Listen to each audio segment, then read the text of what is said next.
Oh, dear God. I thought I was gonna go insane right there. Hey, what is up, guys? It's me, Eddie, and I am back with another episode of Katawa Shoujo. I strongly apologize about all the delays. I was having some technical difficulties. I've never had those before, by the way, but I'm so glad I managed to get all that cleared out. Oh, hold on.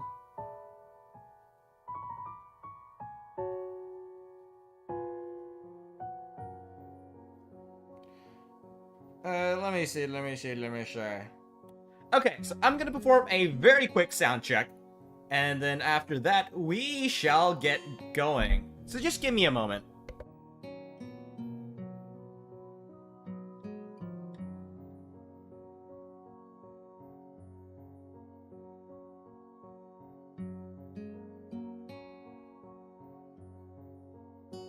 Okay, yeah, whatever, everything seems fine.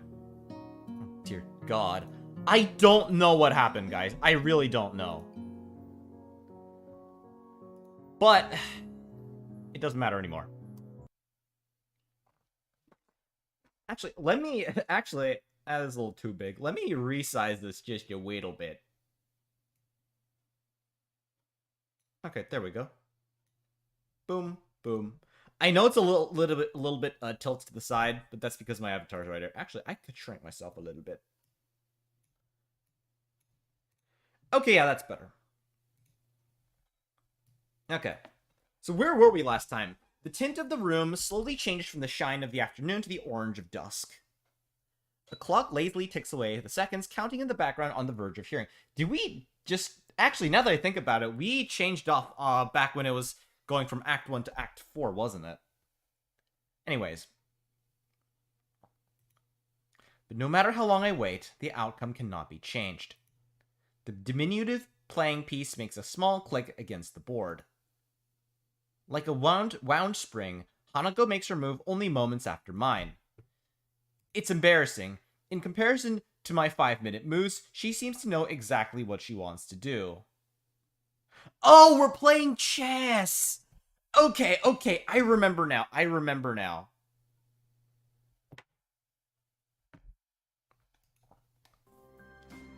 Whoa, nice! Again, what does that make this? 2 to 3? 3 to 2? Stalemates don't count. They should. I think that's so silly. Damn, you're getting better at this every day. That or she's been holding back. I never thought it when I first met her, but she really has a knack for this game. Chess seems to have become a popular pastime for the two of us, hiding away in the tea room, playing a game or two after classes. We hear the student council outside can just barely be heard milling about. The everyday noises from below remind me a little of my life before Yamaku, though I'm by now well aware that it's a life I'll never get back to. Fancy another game? I have to finish my homework. Oh, I'll see you tomorrow then. But what about this? Hanako points at a tea set surrounding the mostly empty chessboard. Don't worry about that, I've got it. Oh, okay. See you. Later. Aw, she's so adorable. Hanako departs as I start cleaning up the area. The occasional whistles from the sporting club outside has become less frequent, eventually approaching silence. Part of me still wants to be in some kind of team. Since I played soccer and other sports before my accident, I guess it's only normal to feel nostalgic about what I can't do anymore. You still can, buddy. But I have other reasons than that for coming here so often, and I don't feel so bad about losing that part of myself because of them. Lily is a good friend by now, but the small exchanges I have with Hanako that feel especially dear.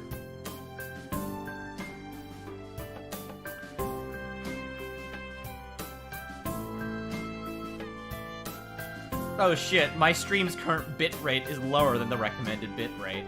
That's fucked. The small victories I feel every day as I see more of what she's like under her self-imposed shell. That's why I come here most of all.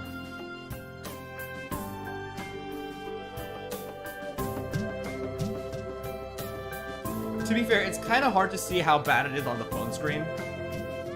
But I can't exactly open this up on a second computer screen, can I?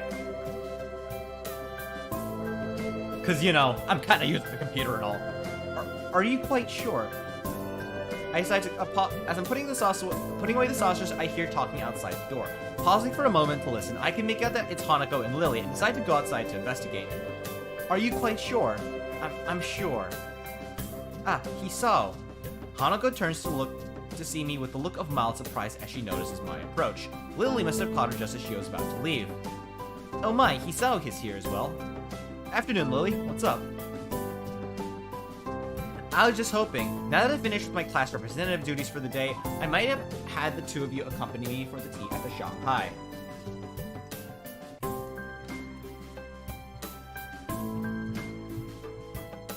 Actually,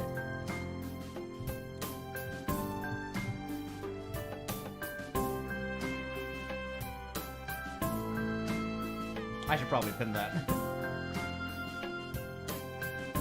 It would be nice to enjoy ourselves outside the school for a change. I'd be up for it. Hanako had work to do, though. It's not all that much. Wonderful. It seems that we're decided then.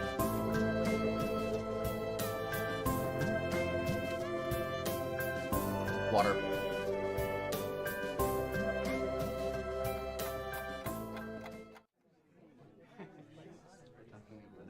I cast my eyes across the cafe as the three of us step in. As usual, there are only a handful of people around at most, and the noise level is a quiet background hum.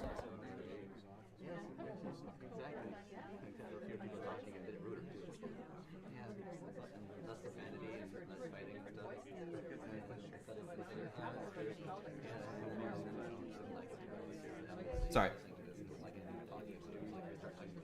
The hold Lily has on Hanako's arm remains just as it has for the whole entire slow walk down the hill to the local town, though it's hard to say for which reason, for Lily's guidance or Hanako's reassurance. For a moment, Lily removes her arm from Hanako's to retract her cane as Yuko quickly skitters over to where we stand, but soon replaces it right back where it had been. Welcome to the Shanghai. May I take your order? She gives a deep bow. A well-delivered and professional introduction. Actually, let me increase the volume. Putting her in a good mood. It's a nice change from the norm for Yuko. Just tea, please. Hanako? Hisao? I'll have a slice of pie and a coffee. Ooh, nice. Pie. Just tea, please. Coming right up. Please take any seat you wish, and I'll be back shortly. Yuka gives a smile and a nod before shuffling to the counter, and we make our way to some empty seats by the window in quick measure.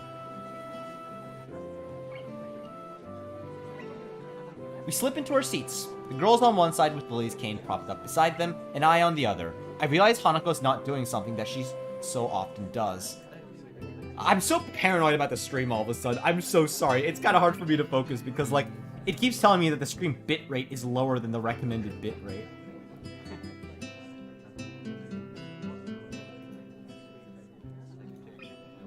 I mean, I can't notice any real major difference, so it should be fine. It should be fine. It'll just be like my older streams. Or videos, heck. Have you seen just... I think it was during the me side. Sorry to go off on a random-ass tangent, but I'm pretty sure I noticed that my resolution was just god-awful during the me side streams. Because, yeah, I remember the exact episode. I was checking, like, a Sleepy Mita's like little cartridge, and I was like, I saw it so sharply and so clearly in the game, but why the fuck is it so blurry when I'm looking at it now? I remember that.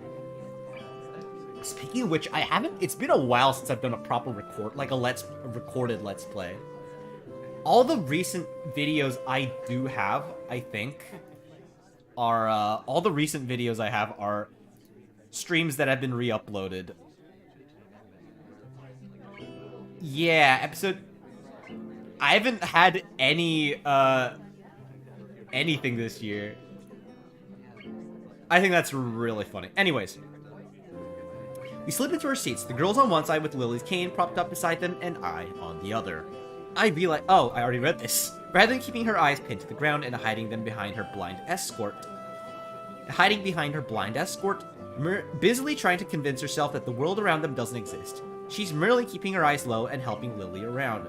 Yeah, it kind of does remind me of Sakura from Fate and Saber from, you know. And we also have a girl named Bryn, so, you know. Are you okay, Lily? You look tired. Yeah, you kind of do. She lowers her head a little, looking somewhat embarrassed that she had let it show. Oh, hello, second person on the stream. I noticed that you're not saying anything, but, yeah, welcome.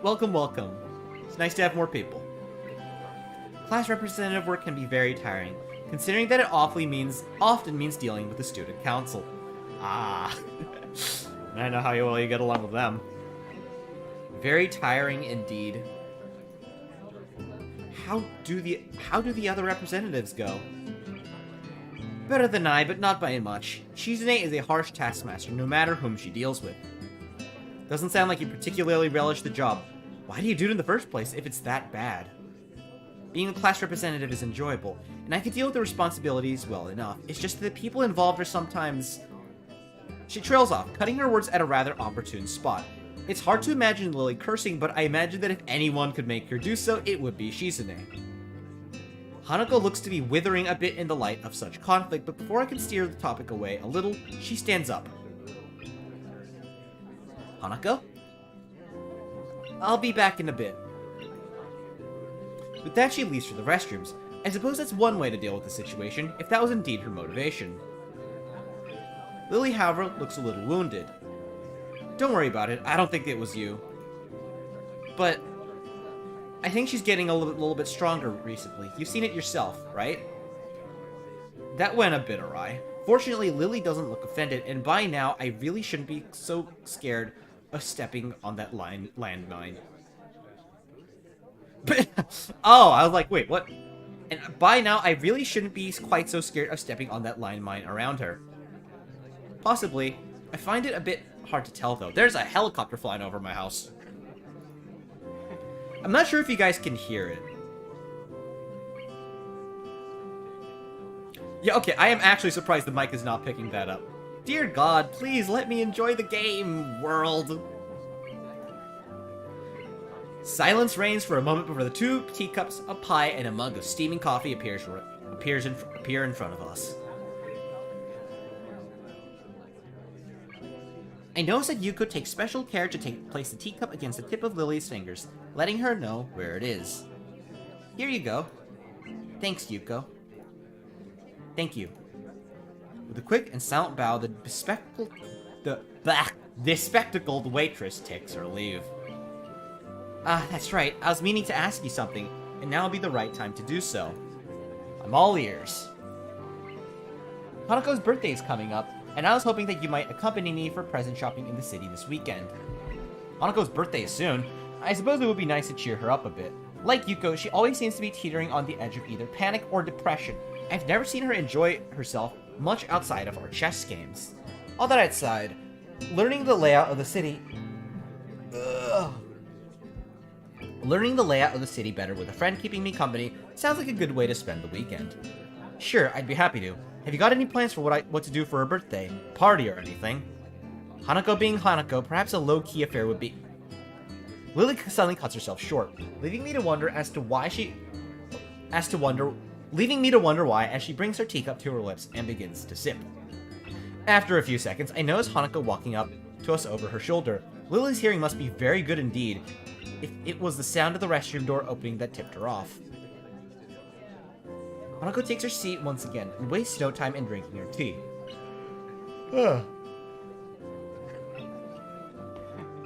Soon, the 3 of us are quietly eating and drinking as the sun sets.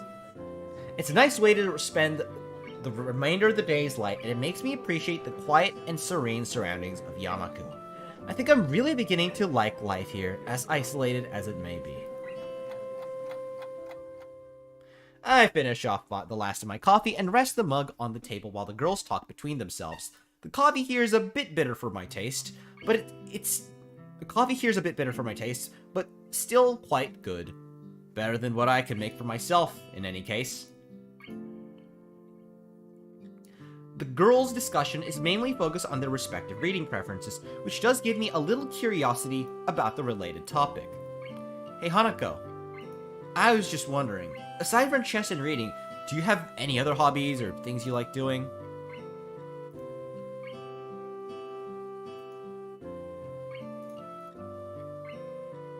She's completely stopped in her tracks, looking quite surprised that anyone would be interested in asking such a question about her. It takes her a little time to formulate a response. I guess I like singing a little. Whoa! I want to hear yours sing. I'm okay with computers as well, but I don't use them all that much. What? This is like, what, 2013, right? Singing's not exactly something I expected to hear. It's hard to imagine her singing voice, given how soft-spoken she is. Lily, on the other hand, simply nods. She must already know all this since she's been friends with Hanako for 1 year or so by now.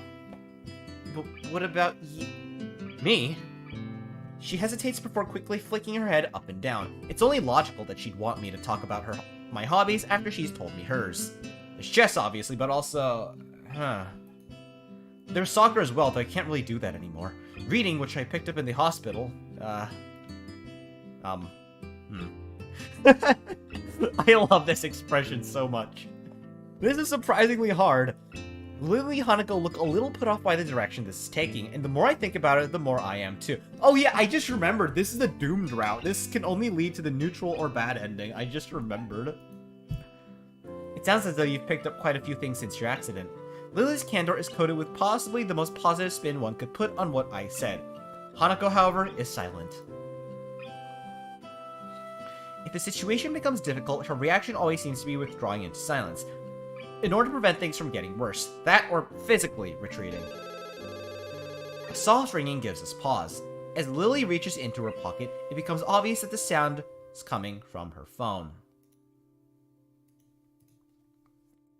Sorry. It's okay. Lily gives a quick nod before shuffling out of her seat and taking the call a little distance away, to avoid disturbing the both of us. Ugh. I don't know why I'm yawning so much today. I'm not even that tired. Must be nice to be popular. Hanako smiles, but doesn't take up further discussion. Doesn't take up the hook for further discussion. I just end up sitting back and closing my eyes, relaxing the best that I can. It's nice and peaceful here. I wonder what it's like to have grown up somewhere like this rather than in the city. You come from the city? Looks like I found something else looks like I found something she wants to talk about. Yeah, I could say I was a city kid through and through. Sounds like a lot changed. Did. Still not quite sure what to make of it all, though. It's a bit of a culture shock in more ways than one. You must have gone through something like this when you first arrived at Yamako, right? I imagine most new students would. Not really. Hanako gazes a little to the side, looking unwilling to go on. I tilt my head inquisitively, but a couple seconds pass with no further answer. Whoa! Whoa! I like that sprite! Damn! Whoa! I don't know what it is. I've only seen her from, I've only seen all the girls from, head on. So, I don't know what... Dang, she looks so elegant and fancy, and no, what the fuck am I saying? What the fuck is wrong with you, Eddie? Dear God. You horn dog. You're doing the Hanako route, stop. I understand. But we can't we deal with that on Monday? The fall has hardly settled from the last... I understand. I'll try to talk her down. You know what she's like when she gets locked onto an idea. Yes, thank you. I'll talk to you later then. Goodbye. Lily's conversation. Oh, it was cool kind of seeing her from the back. I don't know if that's a bad sign. Or I don't know if that's weird. And we're back to normal. Lily's conversation ends with a snap of her phone closing. Flip phones, I remember those. She returns to her table but doesn't take her seat. Need to go? Unfortunately, class representative work calls once again. I can come with you. It's alright, Hanako. I'll be going straight to the student council. There's no need to spoil a fine evening on my account. Hello, other person. Welcome to the stream. Besides, if you were to accompany me on my way back to school, who would keep our poor Hisao company? Okay. I feel like this might be where the big divergence happens, because as I recall... Yeah, I feel like this might be where the... I could already sort of see, like, where the divergence happens and stuff. That's so weird. Like, I feel like this is sort of when, like, the big difference happens. I could join you for tea again later tonight, if you'd like. I may well need it. We agree on that plan, and Lily says her farewells to the both of us, taking her cane after Hanako passes it to her. Despite my offer to pay for Lily's share, she insists on giving us her portion of the bill, and gives her regard to Yuko as she takes her leave. And then we're alone. It may be all well and good to leave Hanako and me alone to have some time together, but all it typically means is the two of us sitting next to each other in silence for a while. I wonder what that must look like to Hanako. I never thought of myself as a scary person, but to have someone my own age acting this way around me makes me intensely self-aware, as if it's my fault she's so troubled. She might get more used to people if she were to stop being so cloistered in Yamaku, but then again, when even people much older than her react strongly after a single glance at her face, she may well feel the same way I do now. It's a real catch-22. If she stays in Yamako, she won't get used to socializing, but if she leaves, any effort she might try would get her thrown back at her by the people who can't deal with her scarring. Want to order something else to keep us going? We haven't had much of a dinner after all. Hanako brightens and nods vigorously, glad that I brought up the topic for her. I catch Yuko's gaze, and she dutifully comes over to take her orders. Would you like something else? I'll just have a sandwich special and a hot chocolate. Bit late for coffee now. Hanako? I'll have the same.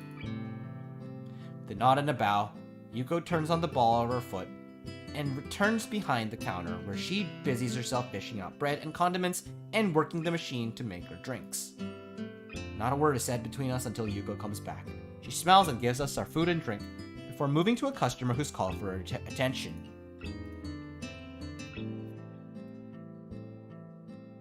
Oh, Crony released a new song.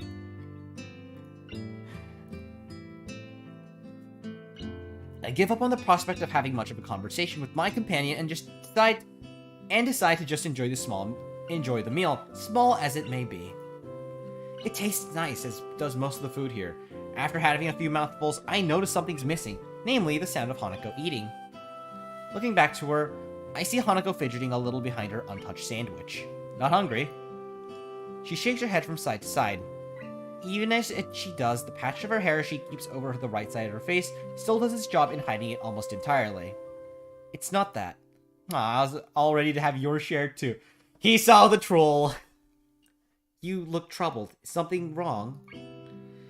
I'm startled by her thinking that I'm the one who looks troubled, but on second thought, she's probably right. My face may have given away my emotions without me noticing. And she's hardly a dim person. Quite the opposite. She's adorable. Friends, right? Friends. From the tone of her voice and shrinking posture, it looks as though I've hit yet another landmine.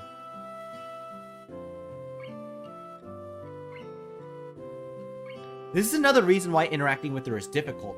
The self-imposed psychological barrier she puts up between herself and others, including me and most likely even Lily. It's a shame that... I think that we are. I'm a little taken off by Hanako's straightforward answer. All the more since I was about to give up on getting any reply at all. I see. Am I wrong? Sorry, No, it's just hearing confirmation of that from you is reassuring. To pick up on what you said earlier, since coming to Yamako, I've been a bit uneasy about how I should relate with others. I find myself chuckling a little. It's surprising how much of a relief that was. I can feel my face smiling as I pick up the cup of hot chocolate and bring it to my lips. Ouch, that's hot. That's why...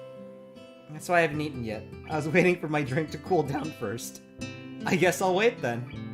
The both of us share a little chuckle. The situation isn't really that funny, but for some reason it feels like laughing is the most natural thing to do right now. I guess we were both a bit wound up about each other. I was so busy thinking Hanako was the one with something wrong. It took her to remind me that I was just as uneasy. I was so busy thinking Hanako was the one with something wrong. It took her to remind me that I was uneasy as well. Sorry, jeez, my tongue. Ugh. I'm out of water, by the way. Be it as it may, it still feels nice. A little nice to have someone thinking about me like that, in her own way.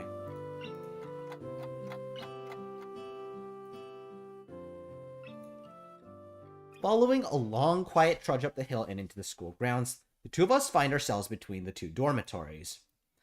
Regular night patrols pass between the male and female dormitory buildings, both for security and to quickly raise the alarm for any medical issues that may arise. The guard currently on duty notices us and gives us a quick nod before continuing his way.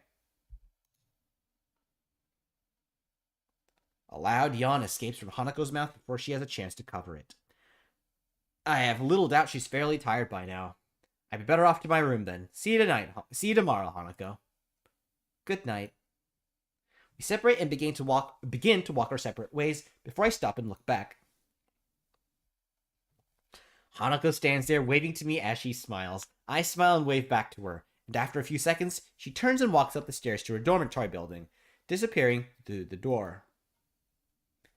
These little moments we share between us feel like a small treasure.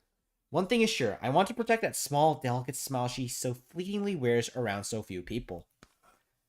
I wonder about these feelings I have when Hanako's around, and when I'm able to do things for her, whether they may be the seed for something beyond what we share now.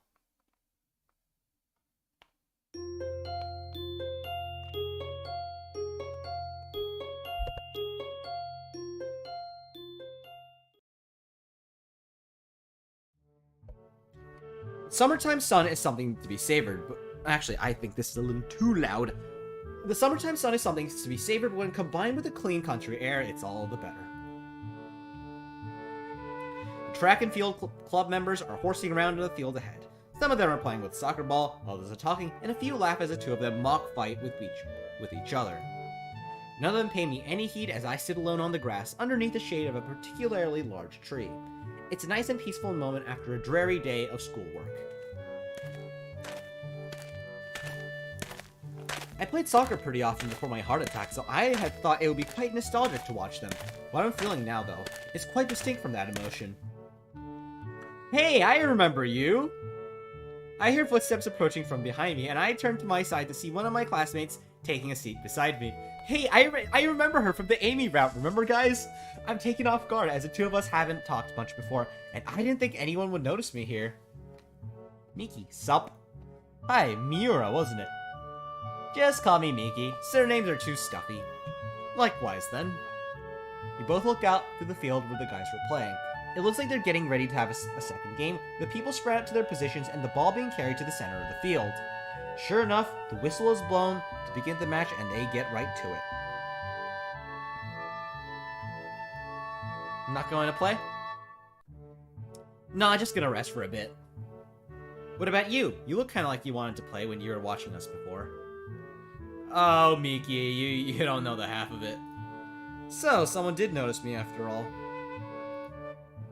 Kind of a long story. Her face says that I've piqued her interest. I'm in Yamako because I got a heart condition. I can't really play soccer anymore. Want to be a soccer player, did you? No, I only really did it for fun. My friends played it, so I played it as well. Any of those guys playing could have been me before my accident, but I don't feel like I have any real wish to go back to that either. It's a little hard to explain. I'm still decently physically built from the days when I played, even if my strengths largely left me by now, and I got on well with the other club members. You should exercise more. I just realized, oh.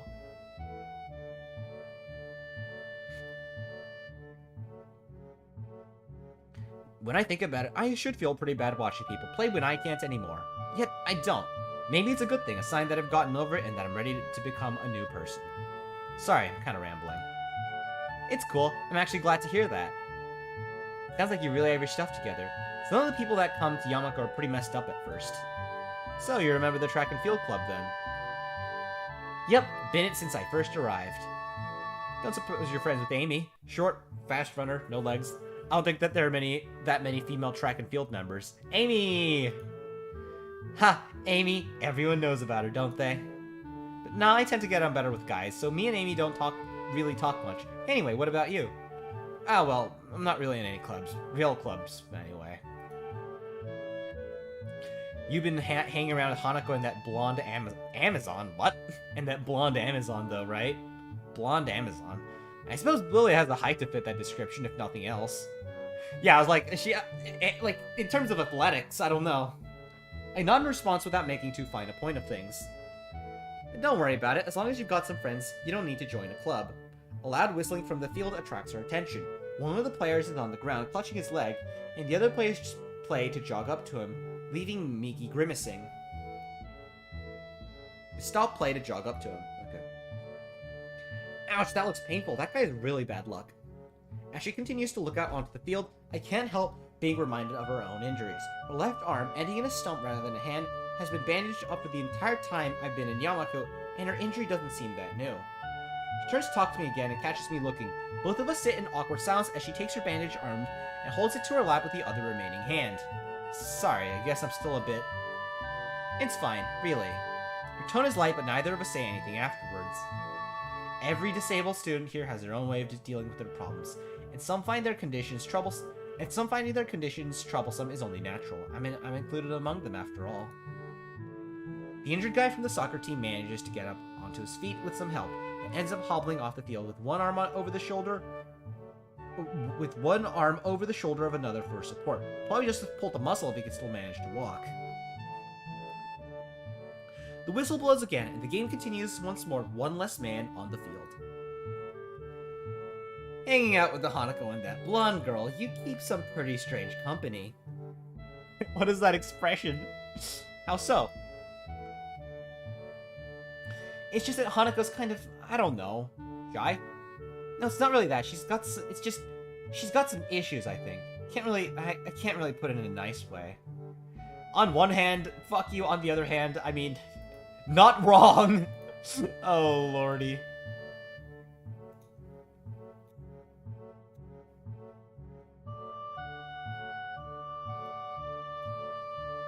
Not that I don't think she's a nice person, though. She's perfectly nice. Just hard to deal with. Sounds like Miki, or at least some other people in class, have tried to get closer to Hanako in the past, and that it didn't go well. I think her judgment is rather harsh, given that everyone, not those in Yamako, have their own issues. Then again, I haven't known Hanako for that long, so it wouldn't surprise me if there was some stuff I didn't know about. I'll just take it as it comes. She's a nice person, and I think that should be all that matters. Miki's eyes narrow a little, and her smile spreads. You really like her, don't you? Miki certainly doesn't mince words. Oh god, choice. Hold on, I am going back to the guide. Because as you know, I am incapable of making my own decisions. Hanako's path.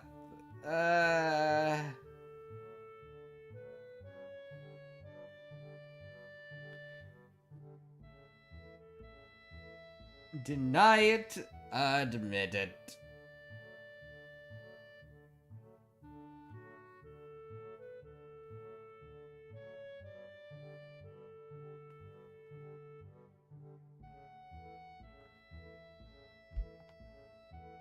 What the fuck happens if I press deny it?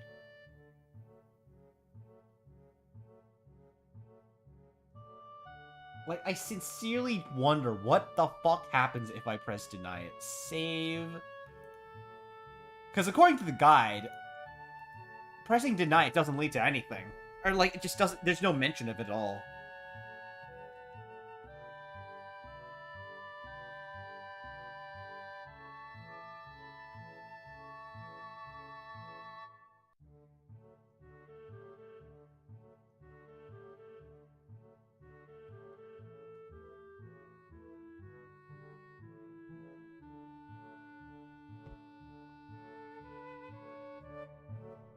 I mean, admit it is what I would choose, realistically speaking, but I'm trying to get...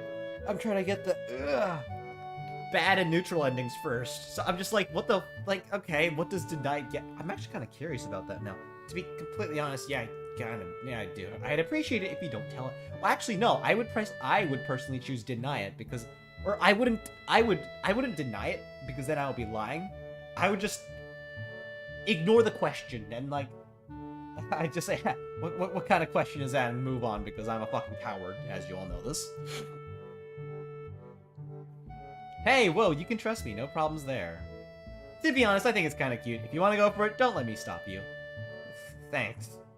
She may say that, but she was just talking about Hanako having issues. So I wanted to hold myself to the words that I said. Hanako's problems don't matter. I'll deal with anything that comes up because I want to help her. There's even the smallest possibility that I could pull Hanako out of her depression and seclusion, then I should work towards that, no matter what. If she needs a prince, then I will be that prince. Hell yeah. As I think about the possibility of a relationship, I can see Miki grinning at me while washing my face. I'm in no doubt blushing, and looking away from her only makes her laugh. Who the hell is that? I got a message from someone I don't know. Or someone that I am friended with, but I assume I do know, but I'm just forgetting who they are. Whatever. That happens from time to time. I don't know. I can't explain. I'm sure I do know them, it's just I'm forgetting. I have a lot of friends, okay? Apologies. Miki gives a different vibe from the other girls. Talking to her feels more like talking to a guy than a woman. Her saying she prefers male company doesn't help to dispel that notion either. Ah yes, the tomboy. Amy and Rin are also kind of tomboys, I think, but it's like, this is... kind of. But...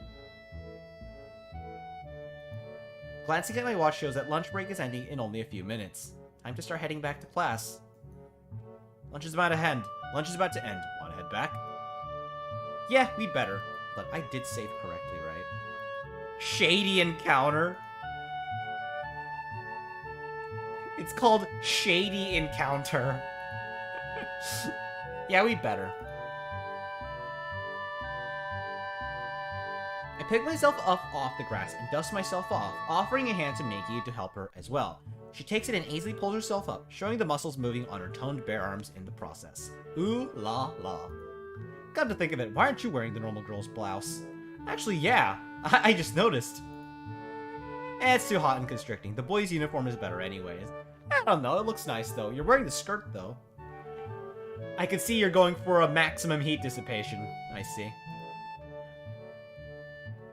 Whoa! She throws her arms around to emphasize her point, which has the side effect of showing off one particular part of the body that will be especially constricted by the blouse. Whoa. Oh, I think I know what that is. I think I know what you're getting at, game. Are you, or am I just dirty-minded and I'm looking, I mean, you know what, whatever. Let's stop being weird. Stop being weird, bucko. The two of us start the walk back to the main building through the gardens, talking as we go.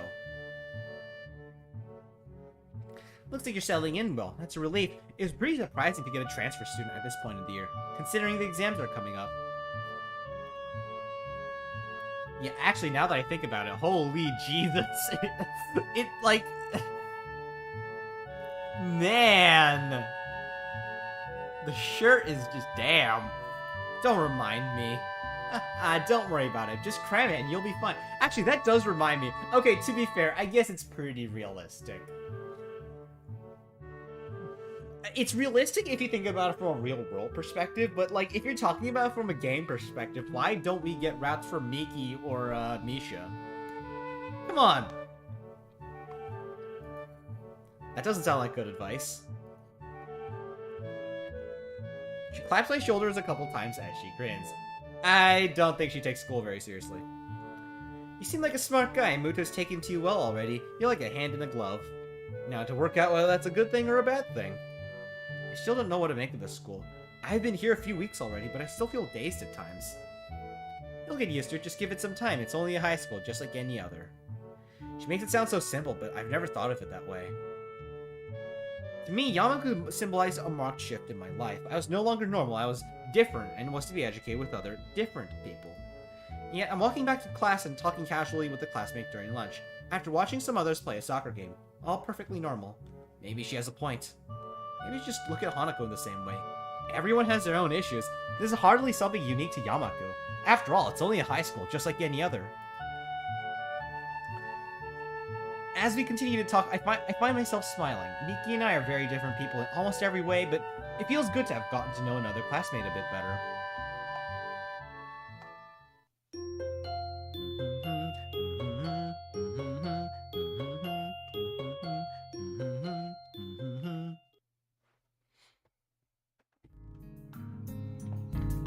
A light breeze blows a scent of early summer around my head while I wait for Lily. Small white clouds litter the sky, breaking up the monotony of the blue. Hisao, are you here? Lily's voice lilts on the breeze as if they were one and the same thing. The blonde Amazon. I don't know, I feel like Miki fits that. I don't know about blonde, but I feel like Amazon Miki fits that description better. I stop gazing into the sky to examine Lily.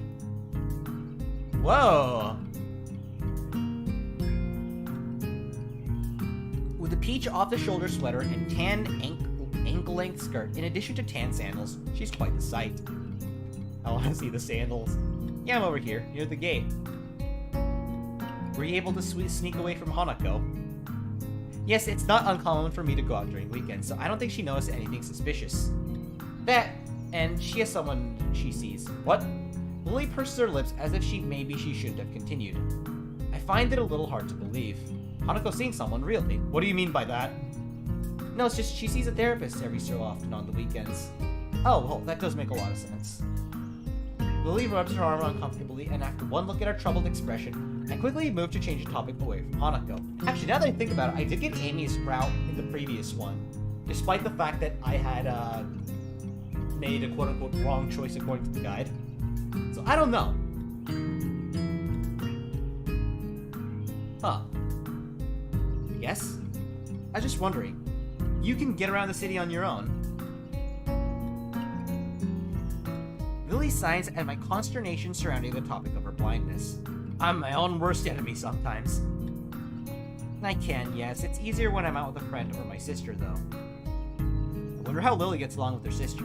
Being an only child, it's hard to imagine what having a sibling would be like, so it makes me a little envious of her. Common words from, well, to be fair, my younger brother's a cool guy. Common words from an only child, though. Right, then the bus arrives in a few minutes, so we should probably get a move on. Indeed.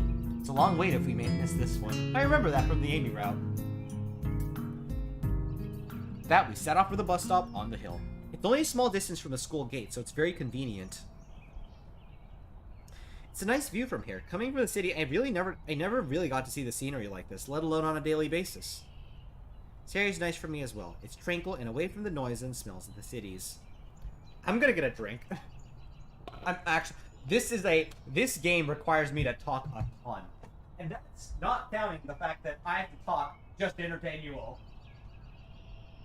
Is it even entertaining you all? I'm just talking because I feel like talking. By the way, is it just me, or am I a lot more talkative standing up than I'm sitting down?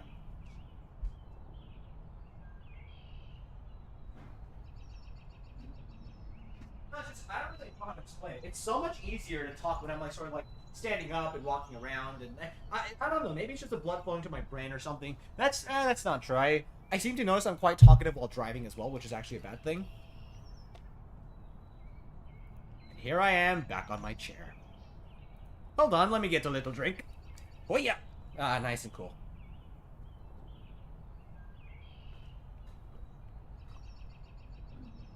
Ah.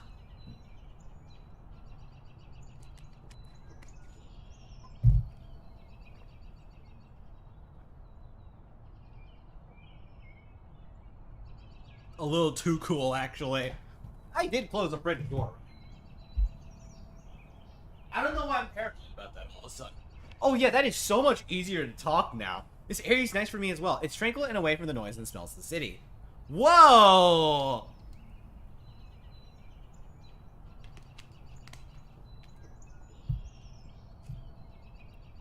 Lily's back. Ooh la la. Something's wrong with me, guys. I don't know what. Lily's head perks up in a trademark gesture of hers. Yeah, I'm definitely doing your route next. Signifying that she's caught a sound.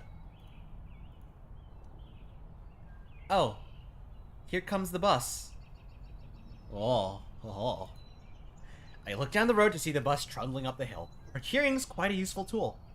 The bus only takes a short while to reach the bus stop, forcing its way up the road, and within a minute we are on our way to the city.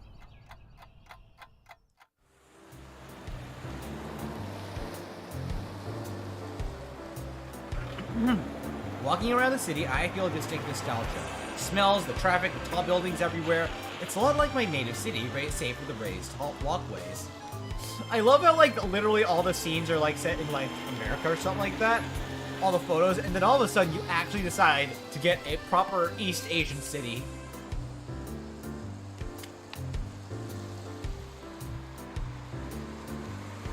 To be fair, I really doubt that the quote-unquote 4-Leaf Studios has a 4-Leaf Studios, dear God. I really doubt that, yeah, they'd have access to, like, to be able to take photos of Japanese classrooms. It feels a bit weird walking around the city as casually as I would in a park, with cars rushing around underneath me. Do you not have walkways at your city? Well, to be fair, I mean, I thought those were just a lot more common in East Asia. As I'm busy pondering the engineering model that is a raised walkway, I get a surprise. It takes a moment for me to realize that Lily has wrapped her arm around mine, extending her cane in front of her with her other hand. For a moment, I'm startled, but I managed to keep enough of a lid on it for Lily not to notice. While it's not the first time that Lily's relied on me for guidance, she'd only held onto my sleeves cuff before. It's logical that it would be easier for her to navigate a crowded and complex area such as the city while securely linked. But I'm far from being used to this kind of contact as Lily is. Finally realizing that the growing silence between us is Lily waits for me to get moving, I quickly kick my brain into gear. You know, it's quite surprising that Hanako likes to sing. Have you ever heard her do that before? I have indeed. We've been to karaoke sessions several times along with my sister. I can't say it takes to the activity much, but the other two like it. Maybe Hanako doing karaoke is more fitting than I initially thought. Just her and those she knows all alone in a little room. Yeah, just because she's introverted doesn't mean she's, Introverts desire human interaction, too. I can attest to that because my younger brother is an introvert, and he's going out and meeting his friends all the frickin' time, constantly. I find that so interesting. I'm the extrovert, and I'm just the guy that's playing video games all day. He's the one that's the introvert, but no, he meets people. He's visiting our grandparents in Korea right now, and it's just really crazy. He's going all over the place. Oh, to be fair, I did go all over the place too. Like, I explored a lot, but he's a lot more of an explorer than me. That's not true. I like exploring. I like wandering around places. It's just, I'm also very lazy. It would give her a rare chance to let her guard down with nobody else there to judge her. Maybe it would be nice to bring her to town for a karaoke birthday party if she likes doing it. I'm not sure she would deal very well with the excitement. I moved to protest, but her face shows that she's mulling the proposal over some more. It takes her quite some time for her to come to a conclusion.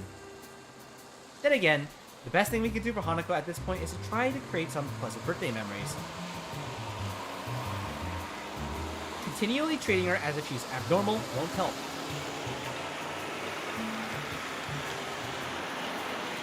I think you're right. If she has something to remember apart from loss, then maybe she'll come around. If we bought her something nice that she can see every day, then maybe she'd be able to take her mind off of her past and remember that she has friends. In any case, I think Hanako can handle something like this. In the time I spent beside her, I've learned that she isn't quite as frightfully fragile as I first thought she was. So, shall we be off? I'm not sure about the layout of this area. Very well. I might like to suggest just something to eat first.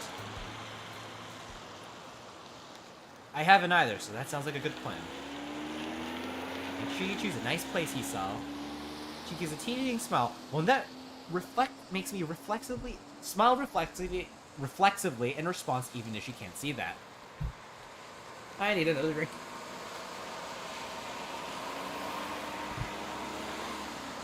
There is a plane flying overhead my house now. Can you guys hear that? That is actually crazy that the mic does not pick that up.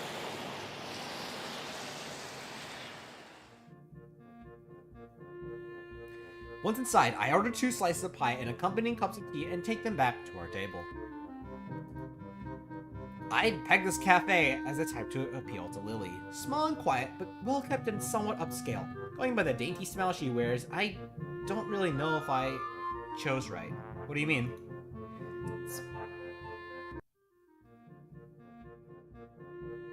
It's very, very rare to not see her smiling after all. Nevertheless, I take a seat near her at one of the corner tables and lay down our small meals. Aww. Lily gingerly brings her head over the slice of pie placed in front of her, delicately taking in the aroma. Lemon pie, is it? Thank you, he saw. No problem, the tea's just next to it, so be careful not to knock it over. She nods appreciatively, but judging from the slightly weak smile she has, the warning wasn't really necessary. I suppose the sound must have tipped her off to its position. We both tuck into our food without much further ado, both of us remaining largely silent as we do.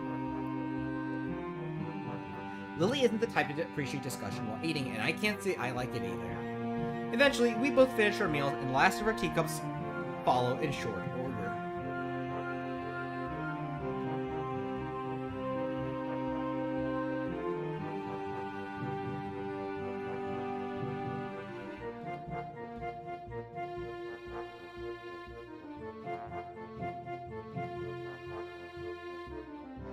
Eventually, we finish both our meals, and the last of our teacups follows in short order.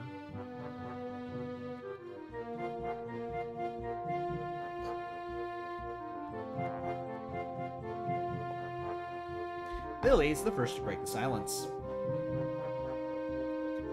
That was very nice. I must say you've chosen quite well, Hisao. This is the first time I've really had much of a look around the city, so all I could really do is choose somewhere that looked nice.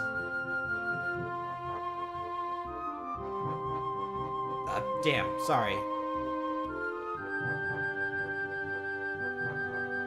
I feel really bad for inadvertently bringing up the subject of sight around Lily, but she doesn't appear to mind much. Quite the opposite. She almost looks amused by my awkward attempt at an apology. You are thoughtful, Hisao, but sometimes I fear that it gets the better of you. There's no need to change your speech on my account. Yeah, it's a figure of speech. Lily truly is pretty comfortable in dealing with her condition. I still hasten to change the subject, as I can't really say I share her confidence in the matter. Have you lived here for very long? It seems like you have this place pretty much sorted out. She quickly waves her hand in front of her face to dismiss the notion. It's nothing like that. I've attended Yamaka since the start of high school, but I didn't walk around the city very much because Akira, my sister, picked me up and dropped me off. Oh right, you mentioned not living in the dormitories until recently. Quite a surprise. I just assumed she'd been living here since entering Yamako at the least, which would give her a few years here. I've lived with my family for most of my life then. Then I was just together with my sister. My family having moved to Inverness. Whoa! Long before. Akira working longer hours, I ended up having to move. Yeah, you're British, aren't you? Inverness, isn't that somewhere in Scotland? Oh, did I not tell you? My family currently lives in Scotland, the birthplace of my mother. My father's side is mainly Japanese, though. Oh, Lily Sato! I just remembered! Also, despite the fact that you guys are clearly, made by Westerners, I really love how they follow the trope of having them, like, look blonde. you know what, like, actual, half... So, yeah, okay, so he's German and Korean, not, half Korean. Hell yeah, country pride. Not English and Japanese, but, or Scottish and British and Japanese, but Markiplier. Yeah, Markiplier is what half Asian, half white actually looks like. Wait, isn't Keanu also? Yeah, no. Unless your father is also half Japan, half Asian, half white, and your mother is also half Asian, half white. Yeah, no, just if you look at genetics, just the way recessive traits work, technically speaking, this like if you're just like pure half Asian and pure somewhat a parent that's just pure Asian and pure white, and you mix them together, they wouldn't really look like this. I just love how they follow that trope anyways, though. It's really funny.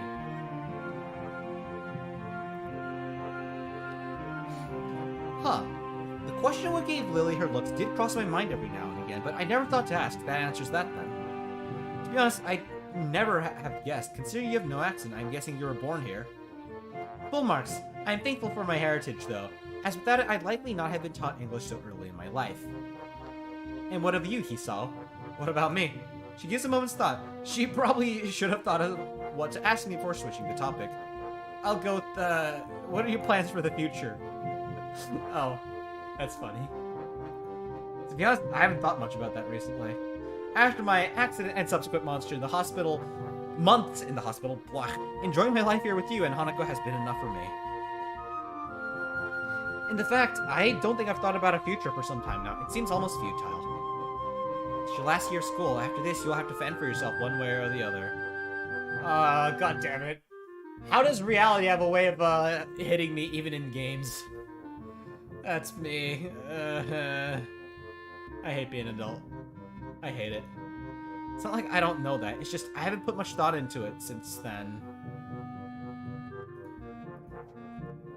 She opens her mouth to continue, but gives a small sigh instead. She seems to have realized that she doesn't really know enough about my situation to go deeply. She doesn't really know much about my situation to go deeply into this. Well, we all have our own pace. I just hope you'll take any chance you see. I understand. I'll think about it. As we walk back out onto the city, Lily takes hold of my arm once again. So, did you get any good ideas for a present? To be honest, no, I've never been good at picking them. As absurd as it sounds, perhaps we should just look around. Hearing Lily utter those words throws me for a moment. Right, how do we do that? That's just the reaction I was expecting. It's simple, you can go window shopping and just tell me what is around. If something interesting comes up, then we might get an idea. Right, still not so sure of this, but I'll take your word for it. I mean, isn't that generally how you do things? You walk around, catch whatever, so you see whatever catches your fancy, then you go for it. I think we'll manage. Hanako, my sister, and I managed to do it well enough.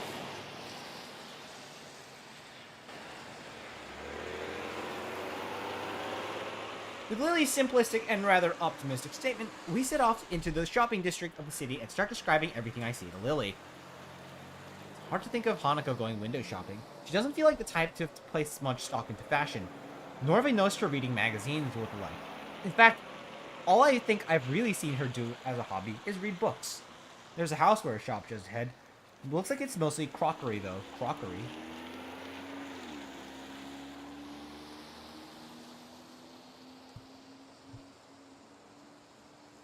Tableware? Oh. I can't think she'd have that much of a need for that, and what kind of message would that send to her? Cook more food? That's not such a bad idea, actually. Sometimes it's best to leave these things alone, he saw. Once again, I get the feeling that Hanako's exploits in the kitchen aren't always successful. Lily must have had to help with that sometimes. Let's see, next along is a bookshop. That seems like a good one. She's always reading. Yes, but there are a few problems with books. I'm not quite sure what she has and hasn't read. What about a gift card, then? There's nothing as impersonal as giving someone a gift card. It's just like saying, I don't know enough about you to work out what you'd like. Oh, dear God. Yeah, a gift card kind of is like the, what do you call it? Generic present. For a close friend, you should get something more personal. I always thought it was making sure they got what they wanted. Yeah, for someone you don't know. Like a teacher. That's not true. If it was a teacher I was really close to, I'd try to get them something. Giving people is supposed to show them the level of affection you have for them. If you can't decide on a simple gift for them, how much could you think of them? I guess, different philosophies. Right, no gift cards. Lily seems overly passionate about this, but I see your point. If you're gonna get something for someone, then you should at least put some thought into it. I want to get something for Hanako that reminds her of us every day, then what good is a gift card? In that case, what did you get Hanako last year? A porcelain doll. Thought if she had someone to talk to, it might help her ease her pain. The doll isn't ever going to criticize her after all. So, should I be looking for a doll shop? If you could be so kind to keep a lookout for one, I would be very grateful. Sounds good to me, though. I wish you'd mentioned it earlier. But if I did that, then you wouldn't have started thinking for yourself, would you? Ooh, good point. Good point. Good point. Once again, Lily has a point. My brain is currently analyzing every story past for gift options. If Lily had mentioned the doll shop to begin with, I wouldn't have thought of anything else. We wander through the city streets, but seem unable to find anything that resembles a doll shop or anything that I could consider a fitting present. The simple act of searching is starting to clear my head.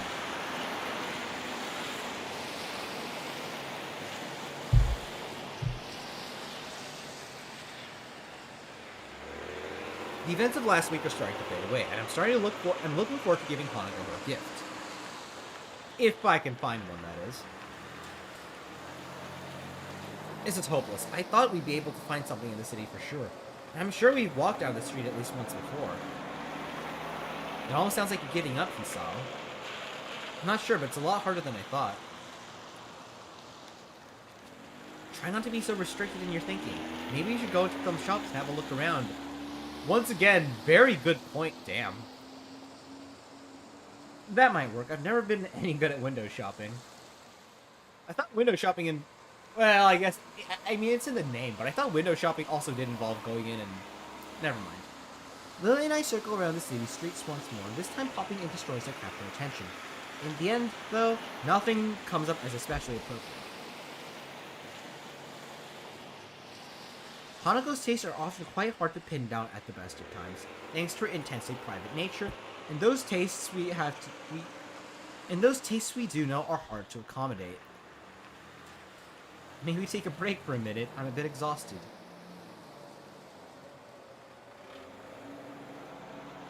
I agree and leave Lily to rest against a railing while I go to get a couple drinks from a nearby vending machine. After walking up to the vending machine and grabbing myself some lemonade, I find myself at a bit of a loss. Not knowing Lily's taste, I decide to take a guess and grab something that seems a little girly but not too weird. Strawberry flavored milk. Ooh, yummy. Back. I walk up to her and place the carton in her outstretched hands, making sure she has a grip on it before letting go. She feels out its contours before opening it and taking a very tentative sip, her approving smile afterward telling me that I made the right choice. We both rest and have a quiet drink for a few minutes.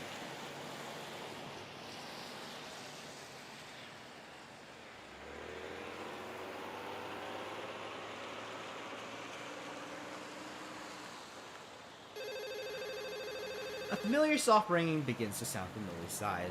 She quickly apologizes as her hand goes into her pocket, pulling out her mobile phone. Do you mind if I take this? It's fine, don't worry. Ooh. She nods to me and thanks me for turning away and flipping the phone open, bringing it to the side of her face as she picks up the call. Going by the tone of Lily's voice, the person on the other side is no doubt some friend or the other. Akira, maybe? I tune out most of the conversation pretty quickly, as the snippets that Lily says make it sound like a little more than gossip. Without much else to do, I find myself watching Lily.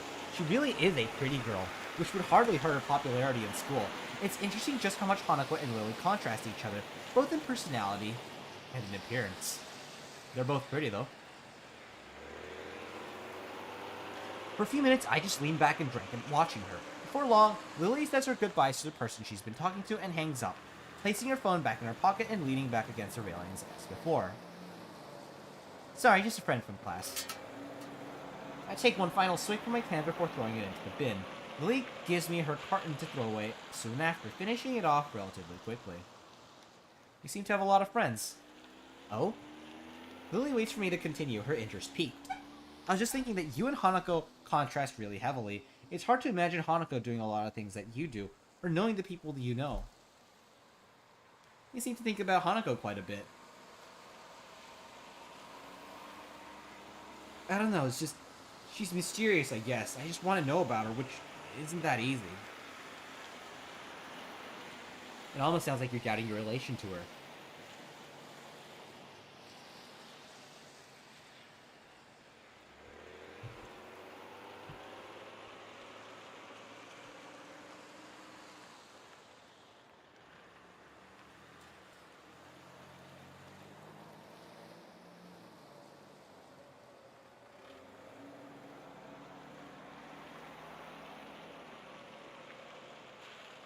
I don't think it's that. I just want to do more for her, being her friend and all.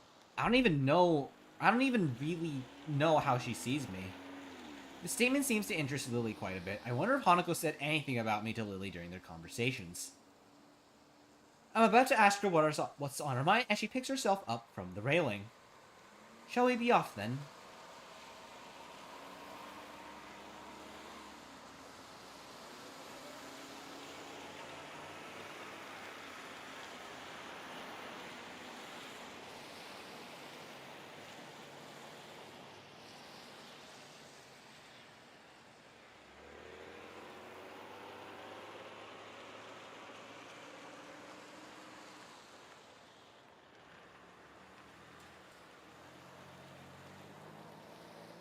With a sigh, I pick myself up off the railings as well and have a brief look around. We have stuff to do, so I'll just try to get back to her about this later. Tucked in between a newsstand and a convenience store is a small shop. Sign above the door reads, Othello's Antiques in Decorative English Script.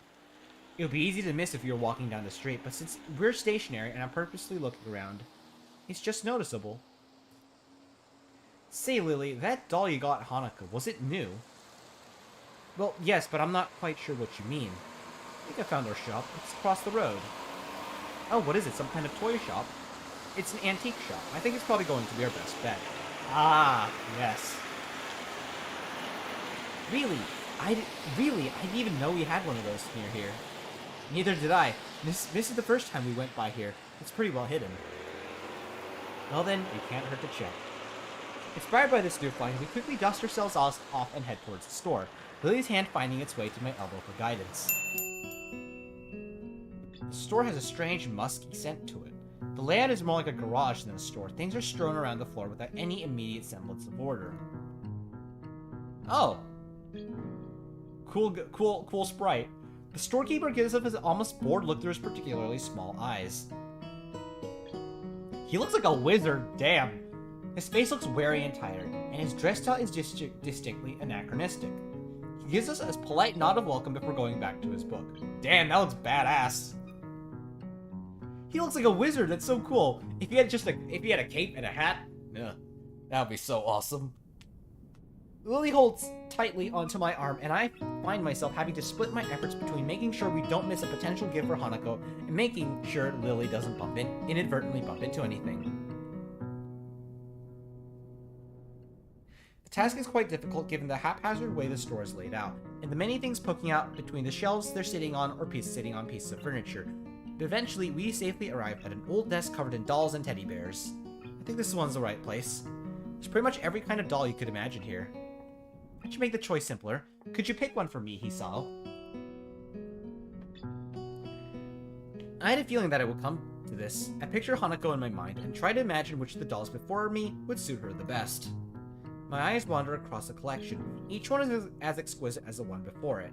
The sheer number of styles is boggling, but eventually one catches my eye. Here, what about this one? I pick up a small porcelain doll that looks to be at least somewhat affordable. Dressed in a Victorian-era green dress with a little brown hat sitting atop its blonde hair, it looks a little like Lily. Whoa. I gently pass it to her, who delicately feels her way around the object while wearing a look of slight concentration. It certainly feels beautiful. Do you think it would suit Hanako in your opinion? I think it would. It could look good in her room. In that case, I'll trust your judgment. Will you be getting her something as well, or shall this be a shared gift? I'm not sure. I think I should get her something myself, but I don't think getting her another doll is a great idea. Maybe...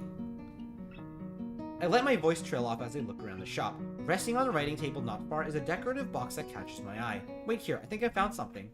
My, that was fast. I gingerly walk through a collection of crystal glassware and pick up the box. The wooden sides are covered in carvings depicting ancient battles around a castle. Whoa, that's cool. The top, however, looks far too familiar. Alternating squares of white and black varnished wood are arranged on the lid. That's a really nice item. It's a chess set from overseas. Oh!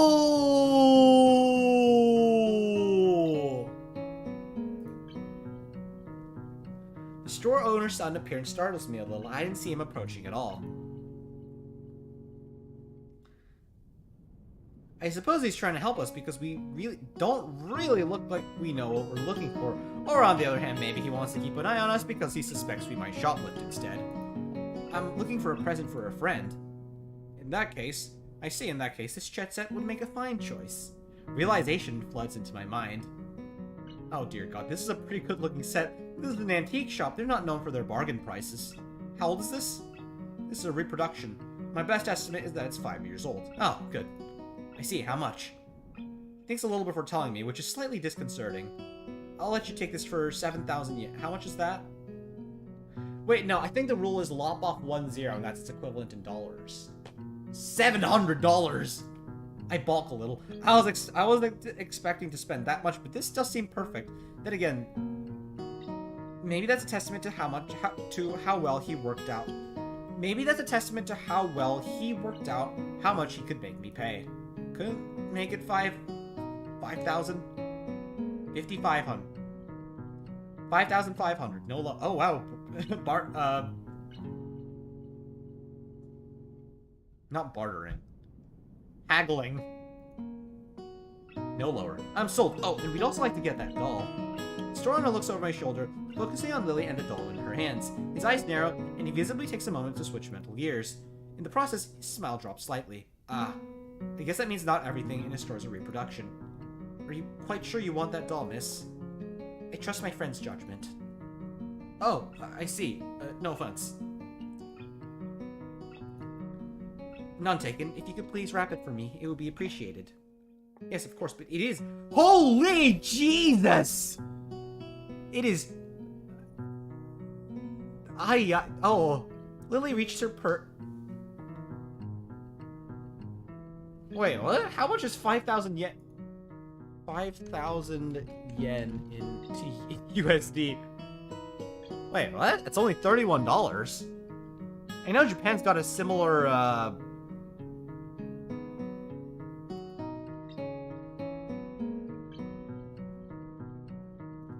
20,000 yen in USD. 125. Okay. Now, to be fair, I know that's, like, based off of modern values, but still, like, that's... Okay, so not, like... Okay, never mind.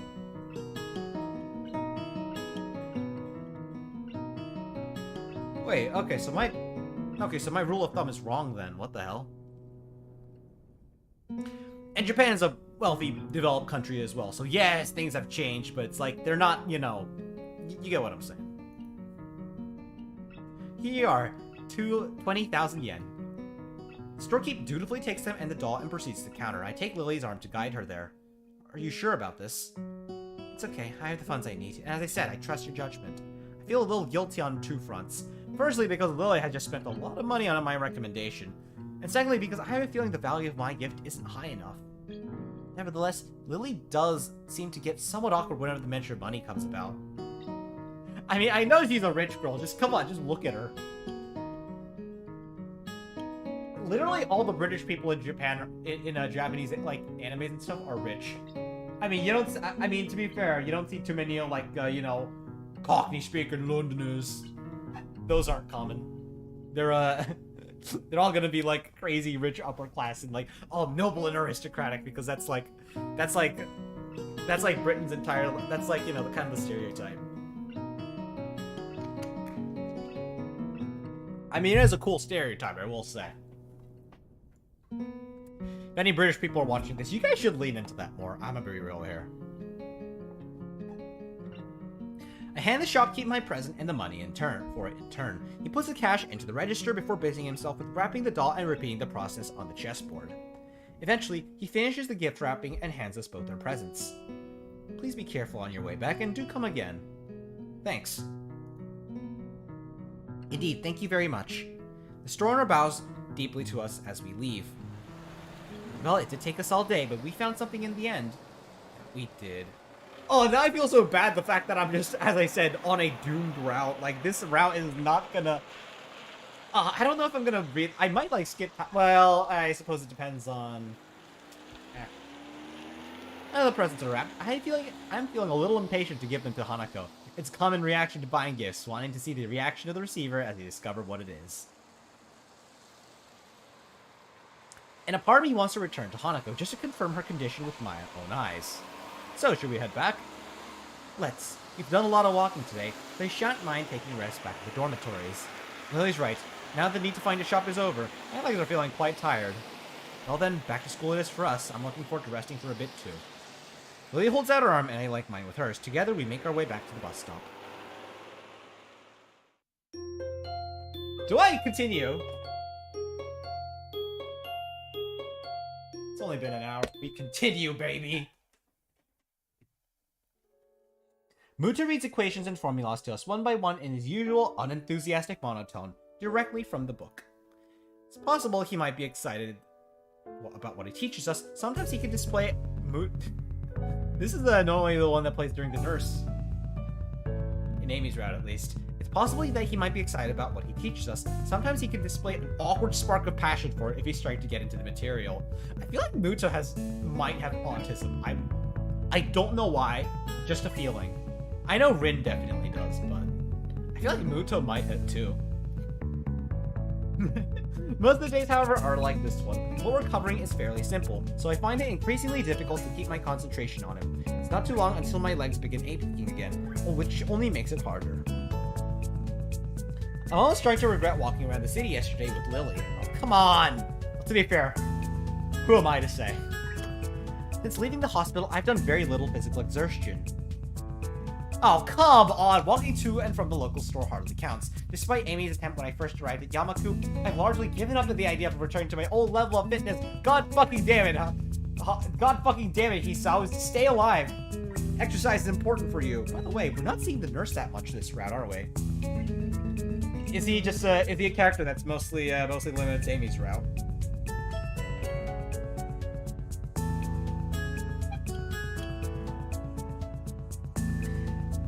I have little doubt that's why walking around the town for so many hours has made me so sore. It's depressing and reminds me of one more thing I can't do since I had my heart attack. It makes me feel pathetic. Now, Ikazawa? It's odd for Muto to ask Hanako a question, but not unheard of. She quickly jumps to her feet, a little startled, and immediately pins her eyes onto him. She knows that Muto calling on her is rare, so all eyes on the classroom are going to be on her. This way, she doesn't run the risk of making eye contact with anyone else. Yes, in this particular example of a redox reaction, the combustion of methane reaction actually produces one more product than is listed.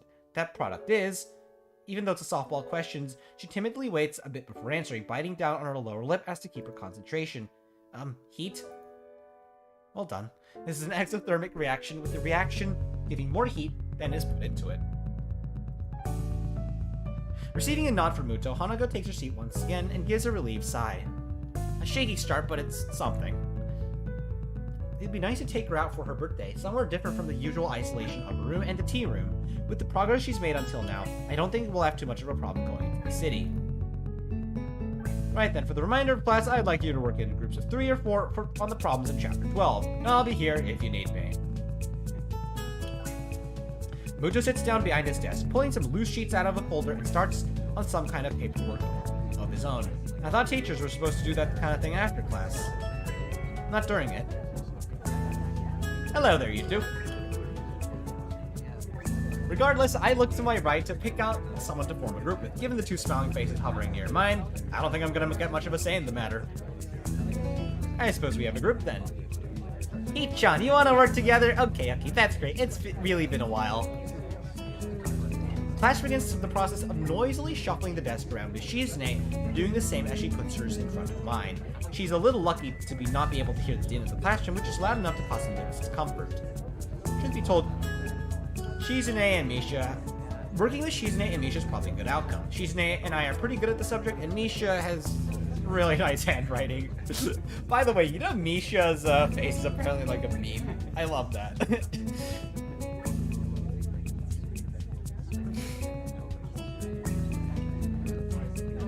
As I look at Misha, I notice a tall figure behind her. The shadow catches Misha's attention as well, and she turns to face the dark-haired observer. Good afternoon, Hanako. Hello. Shizune finally notices Hanako after looking up and following the gaze of Misha and I. In quick measure, she quickly taps Misha on the shoulder to get her attention before signing away. Chi-chan says if you're looking for a group, You can join ours. Hanako looks down and blushes a little at the offer. Out of all the people in the classroom, Hanako is the most familiar with the three of us, so it's reasonable that she'd come to us first. Then again, her actually coming up to a group with the intention of joining them is something she apparently very rarely did before. She leaves briefly to drag her desk over, and Shizune and Misha wheel back to me as soon as her back is turned. I guess we get to play again, Hee-chan. You hardly play with us anymore. I'm sorry! I wonder why. You two always seem to have some ulterior motive. Hey, don't say that. That hurt, Hee-chan. I'd almost think you were insulting me. But it's Hee-chan, so I know that you're joking. Such a great sense of humor about it. It'd be awful somewhere to take advantage of your good nature. Like making them you help with their work. Wahaha! Shizune seems excited for a second, a little surprised I'm willing to challenge her. When she sees Hanako coming back, she backs off with a smile. I guess the mind games are over early today.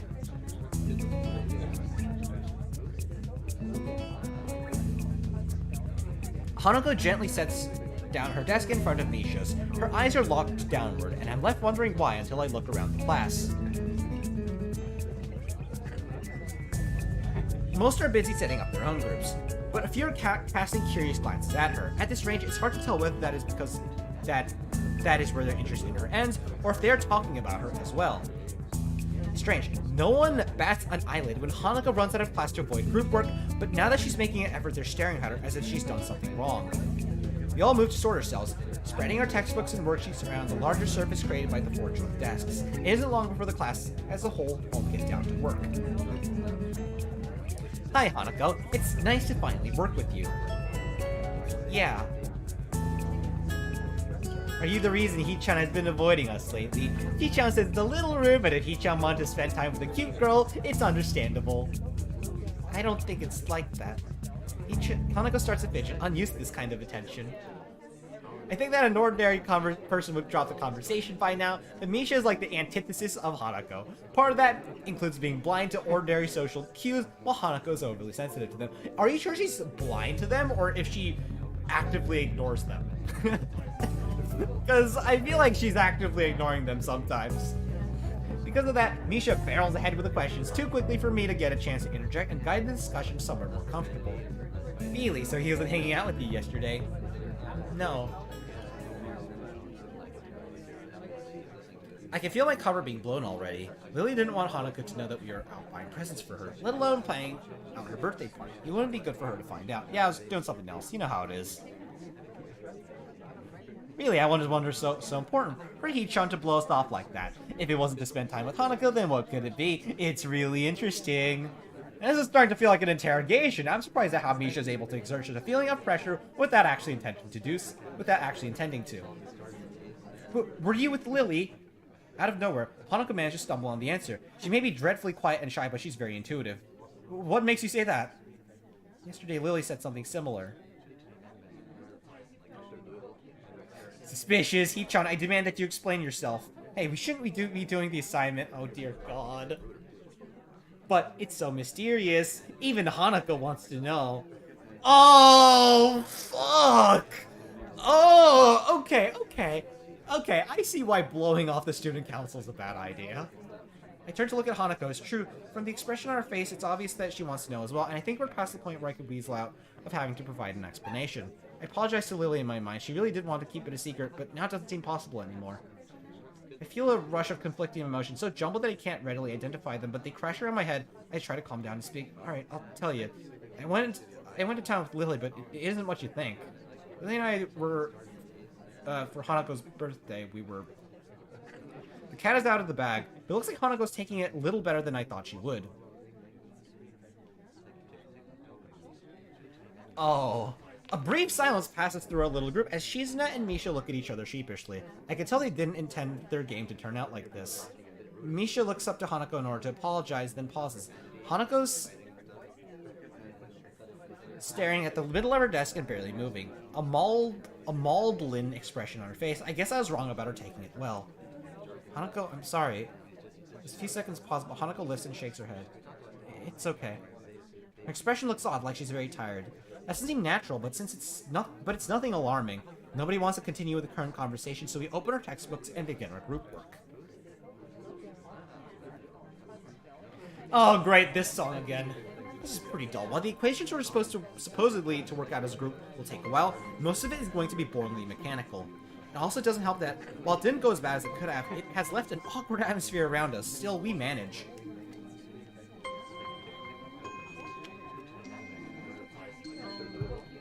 Oh god, we managed to piss off almost everyone, or we managed to make almost everyone sad. Even Misha and Shizune, who aren't even a part of this, are feeling bad now. Oh no.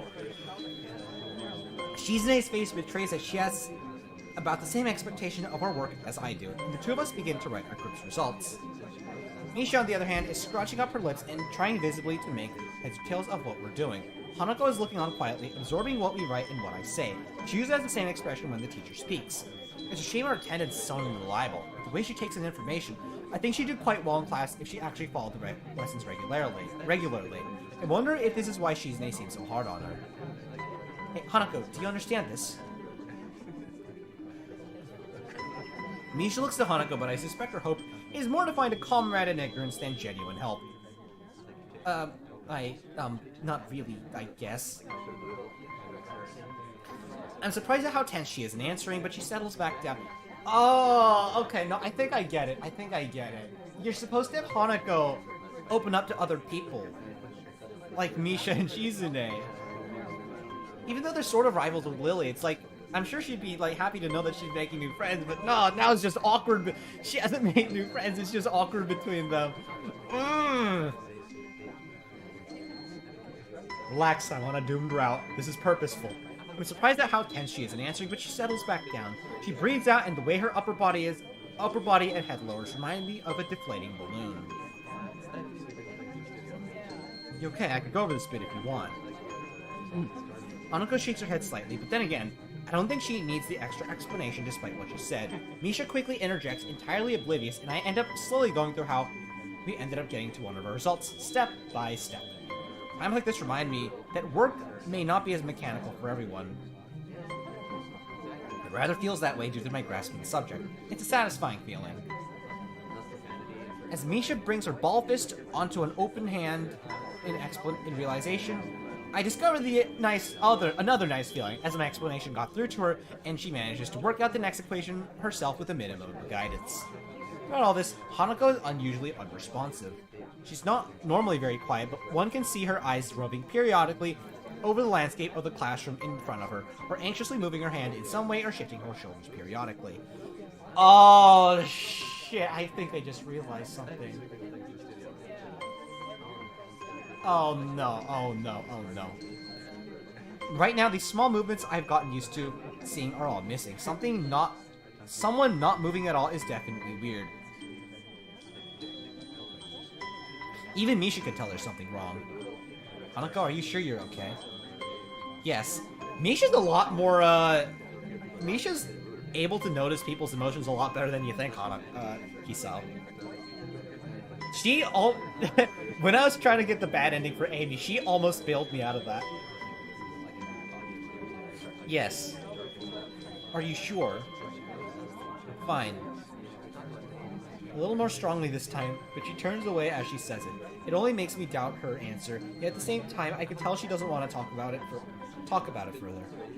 Having already left one awkward conversation today that I'm still not fully over, I don't want to pursue the matter too much either. Settle back into our routine, debating over answers whenever a doubt comes up. But as time goes on, I notice that Hanako isn't talking at all. It's frustrating, she had made so much progress. It makes me a little angry at Shizune and Misha for undoing the surprise Lily and I'd want to keep a secret so much. I know I'm at fault too. Maybe I could have kept it under wraps somehow. Shizune has noticed Hanako's silence as well and is also getting antsy. I can see it on her face. It's strange that even though she's deaf, Shizune has perceived Hanako's unusual quietness sooner than Misha. Hanako, you're being too quiet. You have to contribute too. Someday we might work on a bigger project like this one that's so big that it's worth celebrating afterwards. Like with ice cream or cake. If you act like this, we won't take you along. Misha, maybe that's not the best thing to say. Oh dear God. I can tell they're trying to tease her into bringing her out of her shell, but I don't think that kind of approach will work on Hanako. It'll just make her feel worse. Guys, don't tease her like that. Aw. Hee-chan, it's all in good fun. Shi-chan says she teases everyone anyway. They do back off, though, with Misha moving away from the issue, asking me a question again. On seeing how difficult the problem she's working on is, I don't know whether it was a skillful dodge or a mere coincidence. It takes way more of our time than necessary because Shizune keeps disagreeing with me while I'm trying to explain it to Misha, and Misha is quick to believe her over me. So quick, in fact, she forgets to translate what Misha is saying. Or Shizune is saying, hey, clock's kinda ticking down, we should speed up a little. Hee-chan, you sound a little like Shi-chan there. Just because I looked at my watch? Gee, is that all it takes? Time management. Suddenly I'm a student council president. Hey, don't be mean to them.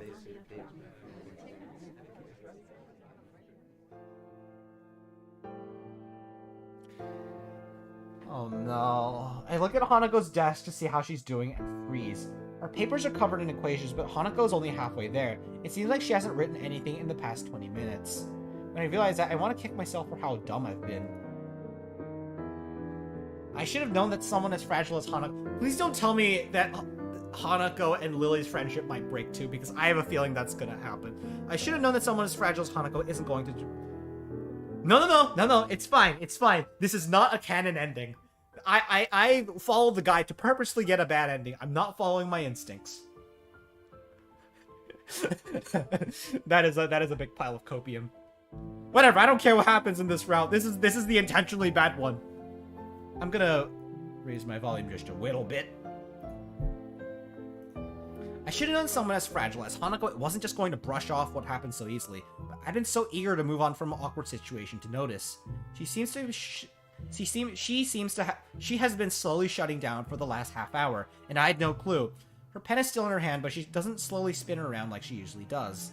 There isn't a single idle movement from Hanako.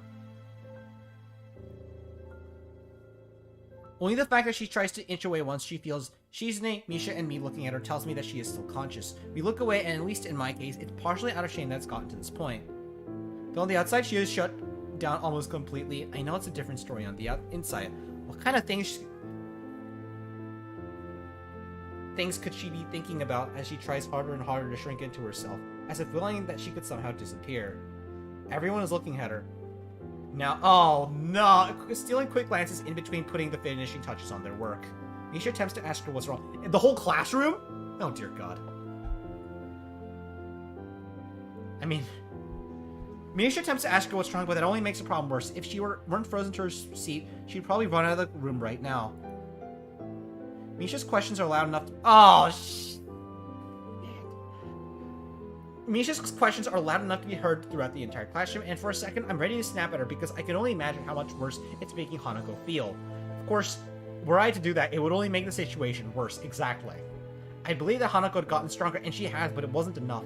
And I was too eager to believe it. Now she's terrified, alone in the middle of the classroom, and there's nothing I could do without drawing more attention to her. It's infuriating. Misha's worried, and even Shizune's biting her lip. None of us know how to deal with this situation, so I decided to call Muto. His judgment would probably be better than ours. I look up and managed to catch his eye, silently monitoring for him to come over. I wanted to make as little fuss about this as possible, since if there's anything that would make this worse, it's more attention being focused on her. I know that Hanako can see everyone staring at her group, specifically at her, because they know that if there's a problem, it has to be her. Everyone knows her, and it's the first thing anyone's mind would leap to. Her reputation for bringing the truth has marked her as an unusual person. Even an unusual Yamaku. Who knows how many times they've stared at her before. Maybe it's because she's seeing the classroom staring at her so much that she fears their gaze like she does, cowering from them. Oh no, she's crying! This time it takes for Muto must feel like an eternity to Hanako, and she looks as though she's about to fall over. Muto quietly begins asking her what's wrong, before catching himself as he sees Hanako. Did we upset her?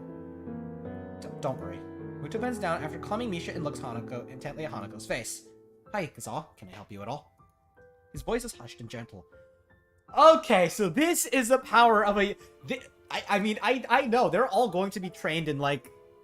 The Yamaku teachers, I'm sure they're all trained in this kind of stuff. Damn, Muto, time to be cool. His voice is hushed and gentle. Everyone's acting so differently around Hanako now that the whole class has noticed something's wrong with her.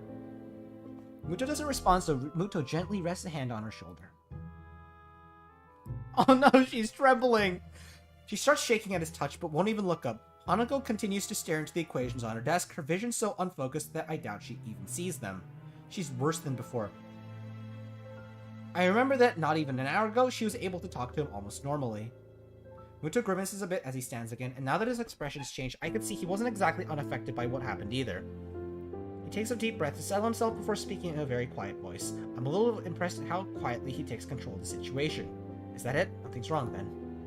Muto seems to say that in no one in particular. However, his words sound convincing enough that most people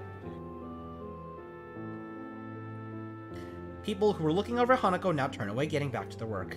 He gives a quick glance to his left and right. Several people at the desks around us are still staring curiously. But other than that, we seem to have escaped attracting too much attention. Muto seems to notice me doing the same as him and smiles a little in his usual stilted way. I think that for Ikazawa's sake, it would be good to quickly take her somewhere away from the others.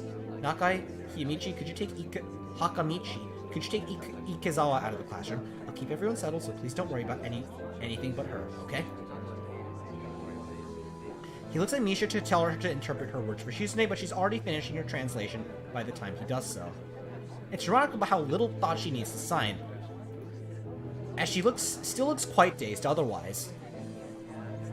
Nodding, Shizune and I move to take either side of Hanako. Muto takes steps back to allow us some room, and talks to the table behind us as some people there have begun to mutter between themselves about what's going on. We look at each other before lowering ourselves in unison, taking one arm around each of our shoulders and lifting. Two of us begin to walk back at a slow pace to make sure we don't inadvertently hurt her. As much as we try to make this look normal, I'm quite sure there will be many more gazes on us, if not for Muto's distraction.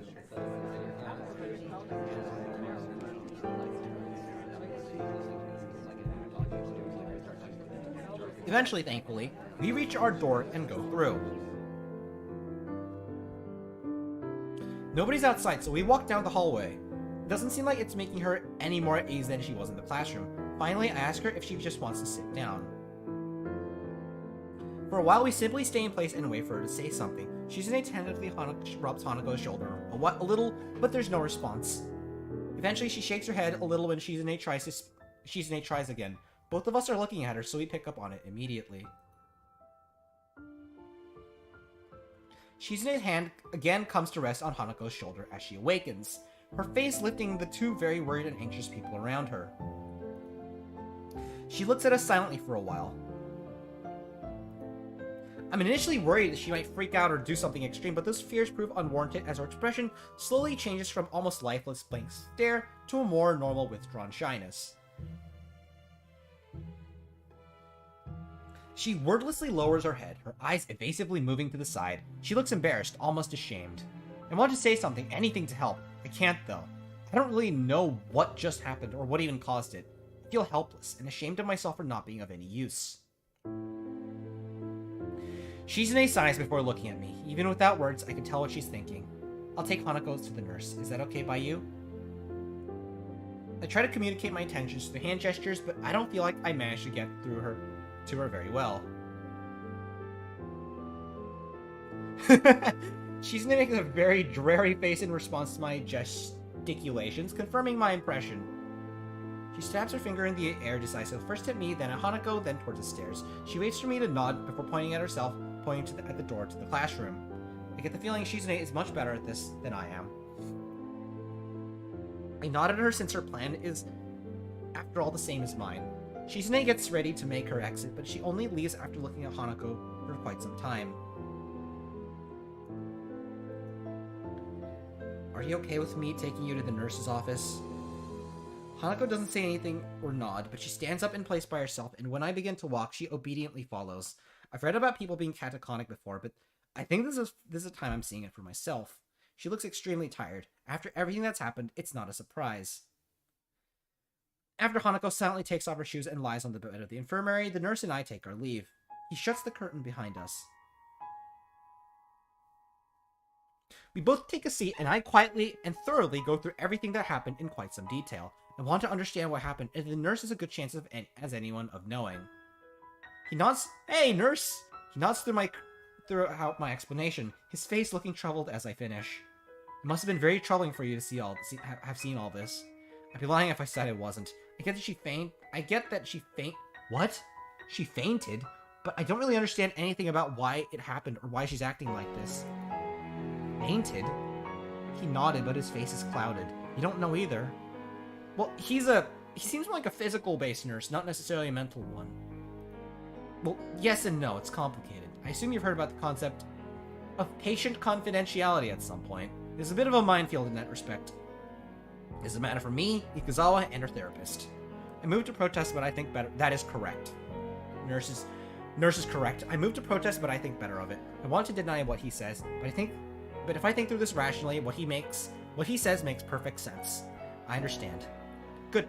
I wish I could help you more, but what Ikuzawa needs right now isn't for someone prying into her past or her emotions. She just needs somebody to be there for her.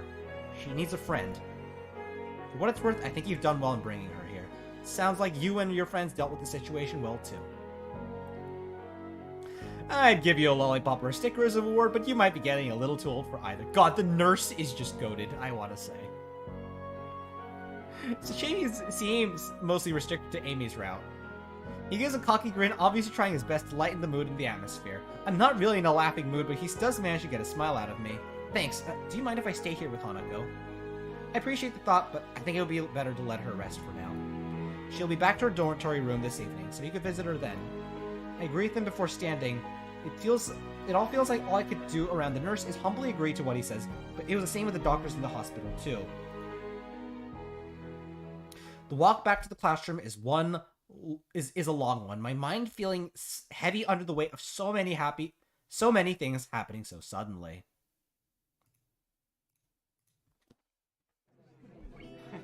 Even as I re-enter the classroom, I'm thinking about Hanako. My stomach feels like it's turning into knots when I think about how to deal with her. I still don't know what I'm going to say when I see her again. Thankfully, the class doesn't pay me much heed. There are a couple of questioning glances, but overall, not many people seem to be very aware of what happened. Mucho raises his eyebrows to get my attention when I pass by his desk. Okay, I take it Ikuzawa's in the infirmary now. Yeah, I took her there and the nurse said I should let her rest.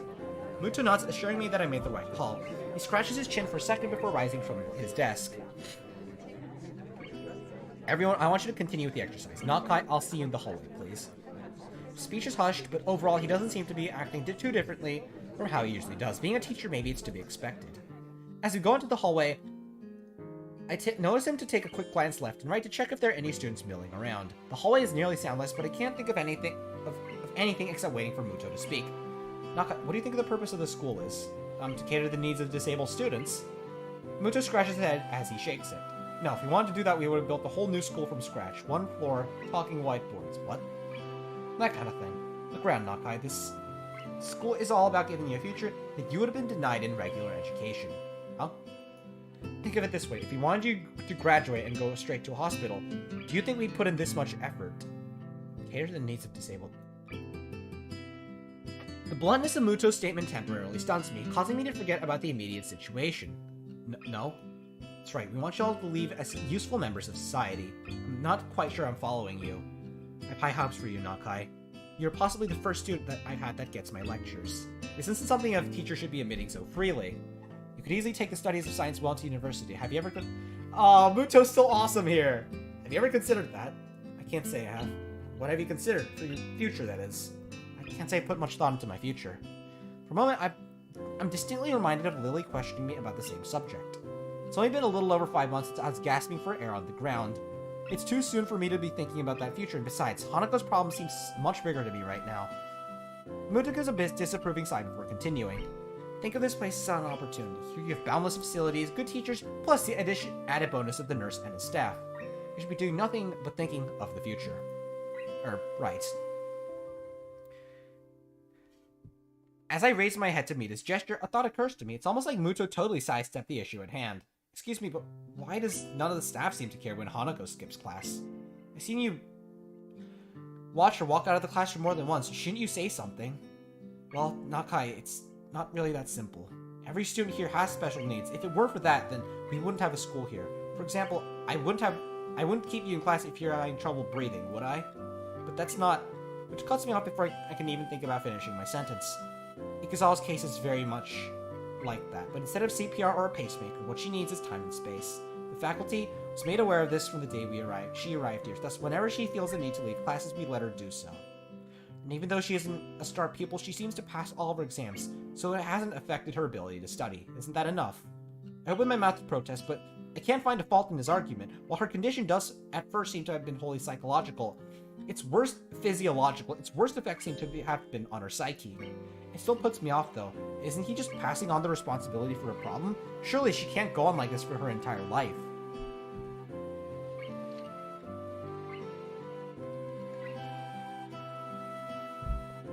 Oh dear God. I understand that you might not be used to this kind of thing yet. It's been a kind of a big change for you. That said, it's less than a year until graduation now. Maybe you won't have to get used to this school. Keep your head down. I'm sure you'll do well enough in your exams. I numbly nod, more to simply acknowledge that I'm listening than out of agreement. I felt like I was getting used to this school, but I feel like it's just been thrown back into my face. But what about Hanako? I believe, well, I hope that she'll perform well enough to do what she wants to do. What is, I don't know. Not all students leave the school with an idea of what they want to do, unfortunately. He takes and emphasizes the last word as if it wasn't quite clear enough already and gives me a moment to mull his words over. Today's been a troublesome day for you, and I doubt you'll be able to concentrate much anyway after all that's happened, so I'll allow you to take the rest of the day off. Your grades have been good in this class so far, which makes me think you won't have any trouble catching up on what we've been doing. He gives a small smile along with his praise as if to make up for the seriousness of his lecturing before now.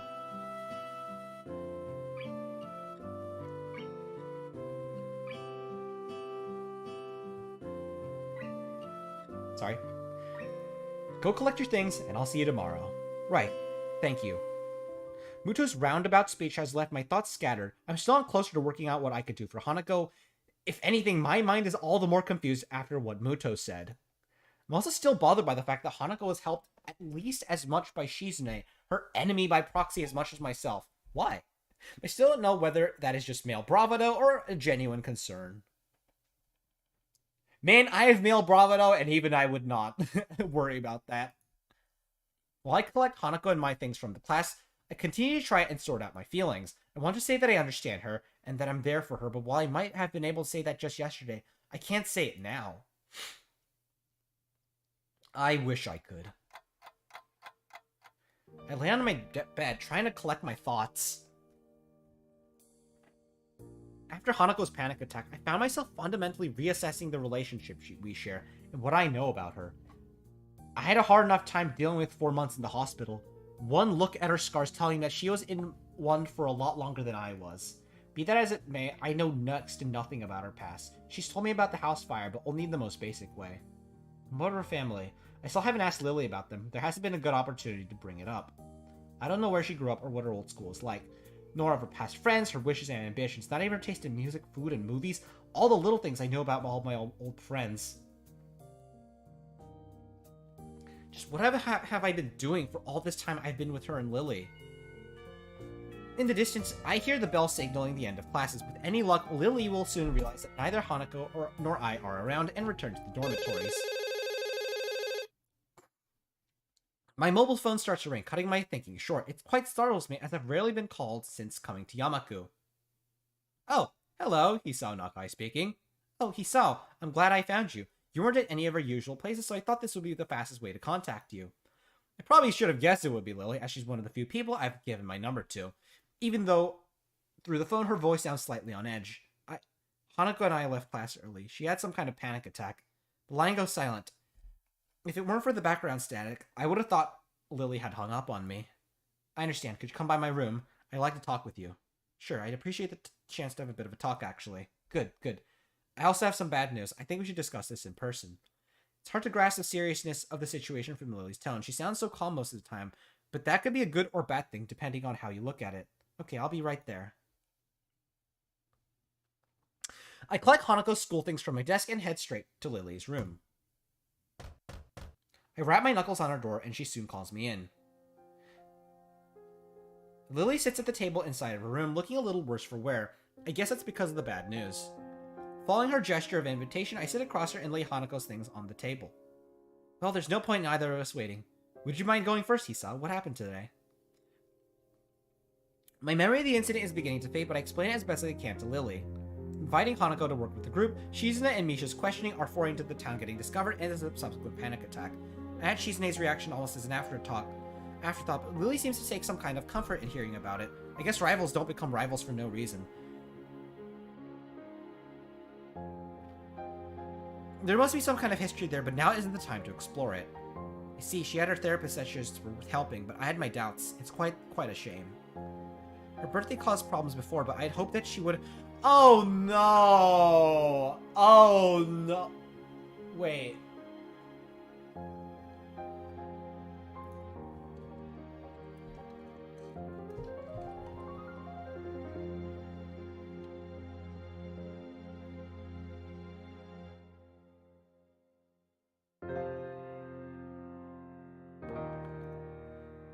Oh, wait a second. Wait a second.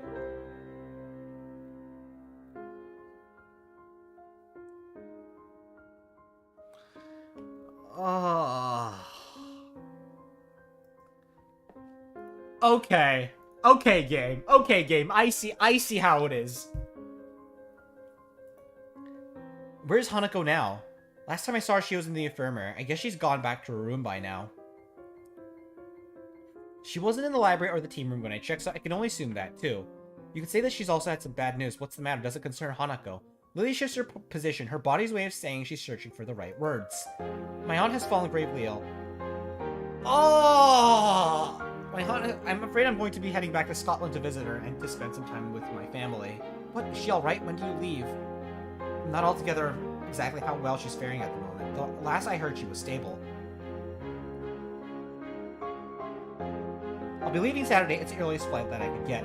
Stable, that's code for need to stay in the hospital. Oh great, oh great, oh great, oh great, oh great, oh great, oh great, oh great. I think I know exactly what happens on the birthday. I think I know. Hanako's birth, let me guess, Hanako's birthday is when the, oh my god, it's also the anniversary of the fire, isn't it? Oh great, and now we're going to be spending it without Lily to guide us. So it'll just be the two of us, which is romantic, sure, but it's also, oh god. That's a code for stable. That's a code for sneeze to stay in the hospital. I've been stable for long enough to know that. And to know that doesn't necessarily mean someone is in good condition, but merely treading water. On the upside, stable isn't much better than critical condition. At least she's not on the brink of death. Stable, that's a relief. Yes, but this means I won't be here for Hanako's birthday. I wanted to tell you now, so I could think of something before we told Hanako, but simply after today's events, I'm not even sure if there's going to be an issue if we simply cancel the party. I don't think that is such a good idea. Hanako already seems to know that we are planning a party now. To go back on that seems like the wrong thing to do. Also, we should do something for you going away, right? You make it sound as if I won't be coming back. If all goes well, I should only be away for a week, though possibly two. That's one relief at least. With that in mind, what do you suggest then? Given the circumstances, I don't think karaoke is really appropriate. You're not going away for the greatest of reasons, so having too much fun would feel wrong. What did you do for her birthday last year? Last year, I literally couldn't get her out of the room. She'd locked the door. All I could do was leave food outside for her, making sure that she was at least eating well.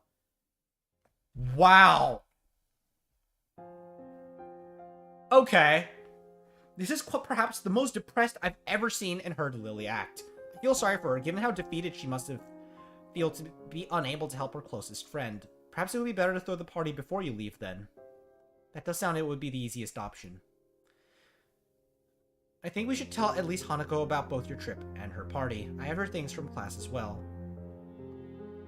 That's a good point. Should we go and visit her now? I think that would be a good idea.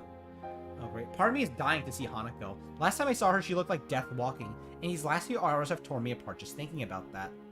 We quietly get up and file out of Lily's room. Hanako's room is in the next door, the same hallway. Knocking lightly gets us no response, but the door proves to be unlocked. Lily pauses for a moment as a handle unexpectedly moves under her hand before opening the door. Hanako's room is surprisingly bare and monotone. There are no decorations on the plain white walls, a plain dark blue blanket, and only a few books, papers, and purely utilitarian items on the shelves. Even her bedsheets are monochrome. The entire room feels as subdued as Hanako's character. Hanako herself is laying curled up on her bed. Oh no! She may not be crying now, but her eyes are closed tightly to stop herself, and the tracks left by her tears still sit on her reddened cheeks. I quietly walk in and set her bag down on her desk, afraid of startling her too much. Hello, Hanako. Hisao's told me about what happened today. Are you alright? Hanako's eyes open, though only a little. I'm okay. She tilts her head slightly to look at me, noticing my grimacing before I could hide it. Sorry for making you worry. Really, I'm fine now. She really doesn't look nor sound okay, though at the very least she seems more calm than she was before. She still looks as if the slightest breath could emotionally break her. I said it before, right? You don't need to be sorry for this. Hisao's right. I shouldn't have hid something like a birthday celebration from you. I see Hanako shiver at the word. Lily picks up on the silence that follows and crouches before to Hanako's level. I'm the one who should be sorry, Hanako. Hanako's eyes open to peer at Lily. She looks at Lily for some time, taking in her face with those dark, analytical eyes of hers. Okay, good. Good! Oh, this is good. Lily must have made the right impression on her, as Hanako recovers enough to prop herself up on the bed and shifts to sitting on its side. Hanako worries about many things, but troubling others is foremost among them. Hearing Hanako's shuffling, Lily moves forward and feels out the side of the bed, eventually taking a seat beside her and taking Hanako's left hand in both of hers. The feeling of me being out of place when the two are together has lessened in the time that we've known each other, but still occasionally very much there. This is one of those times, I think. Lily, if you want me to go... I don't want that. Lily and I are both surprised at Hanako mustering her courage. The half-mumbled okay is all I could give her in reply, then I take the desk chair to sit in.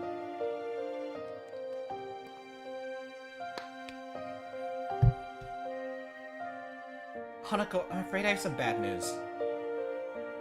So, Lily's gonna break the news now. With Hanako having affirmed our relationship so clearly, perhaps Lily thought the timing was good, or at least as good as it will ever be. As good as it will ever be, yes. My aunt has fallen ill, so I need to return to my family for a time. Concern replaces Hanako's remorseful expression.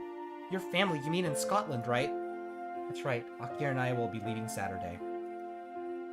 So you're going away?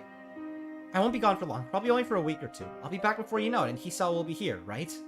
That's right, I'm not going anywhere. Hanako seems to take only minor comfort in this, but she manages to summon some resolve from somewhere inside of her. Is your aunt going to be alright? I'm not sure. Sounds false. It's depressing that the thing to truly bring Hanako out of her rut is another's misfortune. I decided to bring up the other matter that brought us here to distract her, at least in part from the dismal feeling penetrating the room. Anyway, we were thinking that it would be a good idea to have a going-away party for Lily, and it could double as... yeah. I cut myself off before mentioning her birthday, as that seems to be a trigger for such fierce emotions within her. Lily gives Hanako's hand a gentle squeeze. Is it alright by you, Hanako? It won't be lavish or overdone, or something, just something small in my room. So just in the school, just us. That right, just the three of us. If you like, I could ask Akira to come as well. Okay, you're only going for a week. 1 week or 2, yes. I promise you, it won't be any longer. Okay. Most people would be upset about hearing a family member falling ill and happy at having a party. But with Hanako, it seems that both events are on the same level. Alright then, you look like you need a rest. Hanako, so it might be the best if we all went back to our rooms for now. You know that if you ever want anything, you could always talk to me or Hisao, right? Lily's voice is pensive, an unusual edge for someone as confident as she. I understand. Thank you, Lily, Hisao. Very well then, good night, Hanako. Night. I let out a long breath after the door closes behind us. It feels a little like I've been deep underwater, and only now haven't been able to come up for air. Lily doesn't seem to be doing well either. She looks pale and drawn. Are you alright? I'm just a little tired. It's been hectic recently. Have you slept well? A little tired sounds like an understatement given how you look. I think I managed to get a couple hours of sleep before class. I'll be okay. I feel bad about pressing Lily right now. I think both of us are pretty tired for everything that's been happened as well. I think you should get some rest. It's been a big day and staying up isn't good for your complexion. Thank you for your concern, Hisao. Good night then. Okay, night, Lily. I leave Lily in the hallway as she opens the door to a room and begin to make my way to my own. As I walk down the hallway, I can't get that image of Hanako out of my mind, huddled and pitiable, lying helpless with tears on her cheeks. I begin to think that she was just a normal, if extremely shy person, but her problems run much deeper. Yeah. Jeez. Trying to take our relationship further than what we share now when she's so fragile and vulnerable wouldn't be right. I don't need to be more than her friend in order to protect her, to try and stop anything like this from ever happening again. The possibility of my feelings for her going beyond that doesn't matter anymore. Hanako is precious to me, and that's why I can't take advantage of her. Still, there's some sting that I feel when I think that way. For now, I need sleep. Tomorrow, hopefully, will be a better day. See, I want to keep continuing the game. Like, I want to keep playing, but we started really late today, so... Oh, great, she's not here. Oh... I want to keep continuing, but it's like 6:30. It's over 6:30 here, and there is stuff I need to be doing. So unfortunately, I will have to get going now.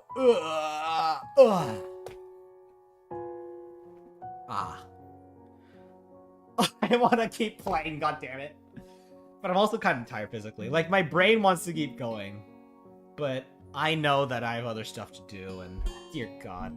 Okay, so I suppose that will be all there is for now. I want to keep going. Anyways, I hope you all enjoyed that, folks. If you did, please leave a like, a subscribe, and comment down below if you haven't done so already, and make sure to smash that bell. Oh God. I also might be going somewhere traveling during June. So, oh my God. This is why I want to keep going, because I want to find out. God damn it. Oh. Anyways, yes, if you enjoyed the video, please leave a like, a subscribe, a comment down below, and smash that bell. And if you haven't done so, smash that... What the fuck am I saying? Anyways, the sky is... Oh, yes, and I actually do want to say, sorry for the late start today.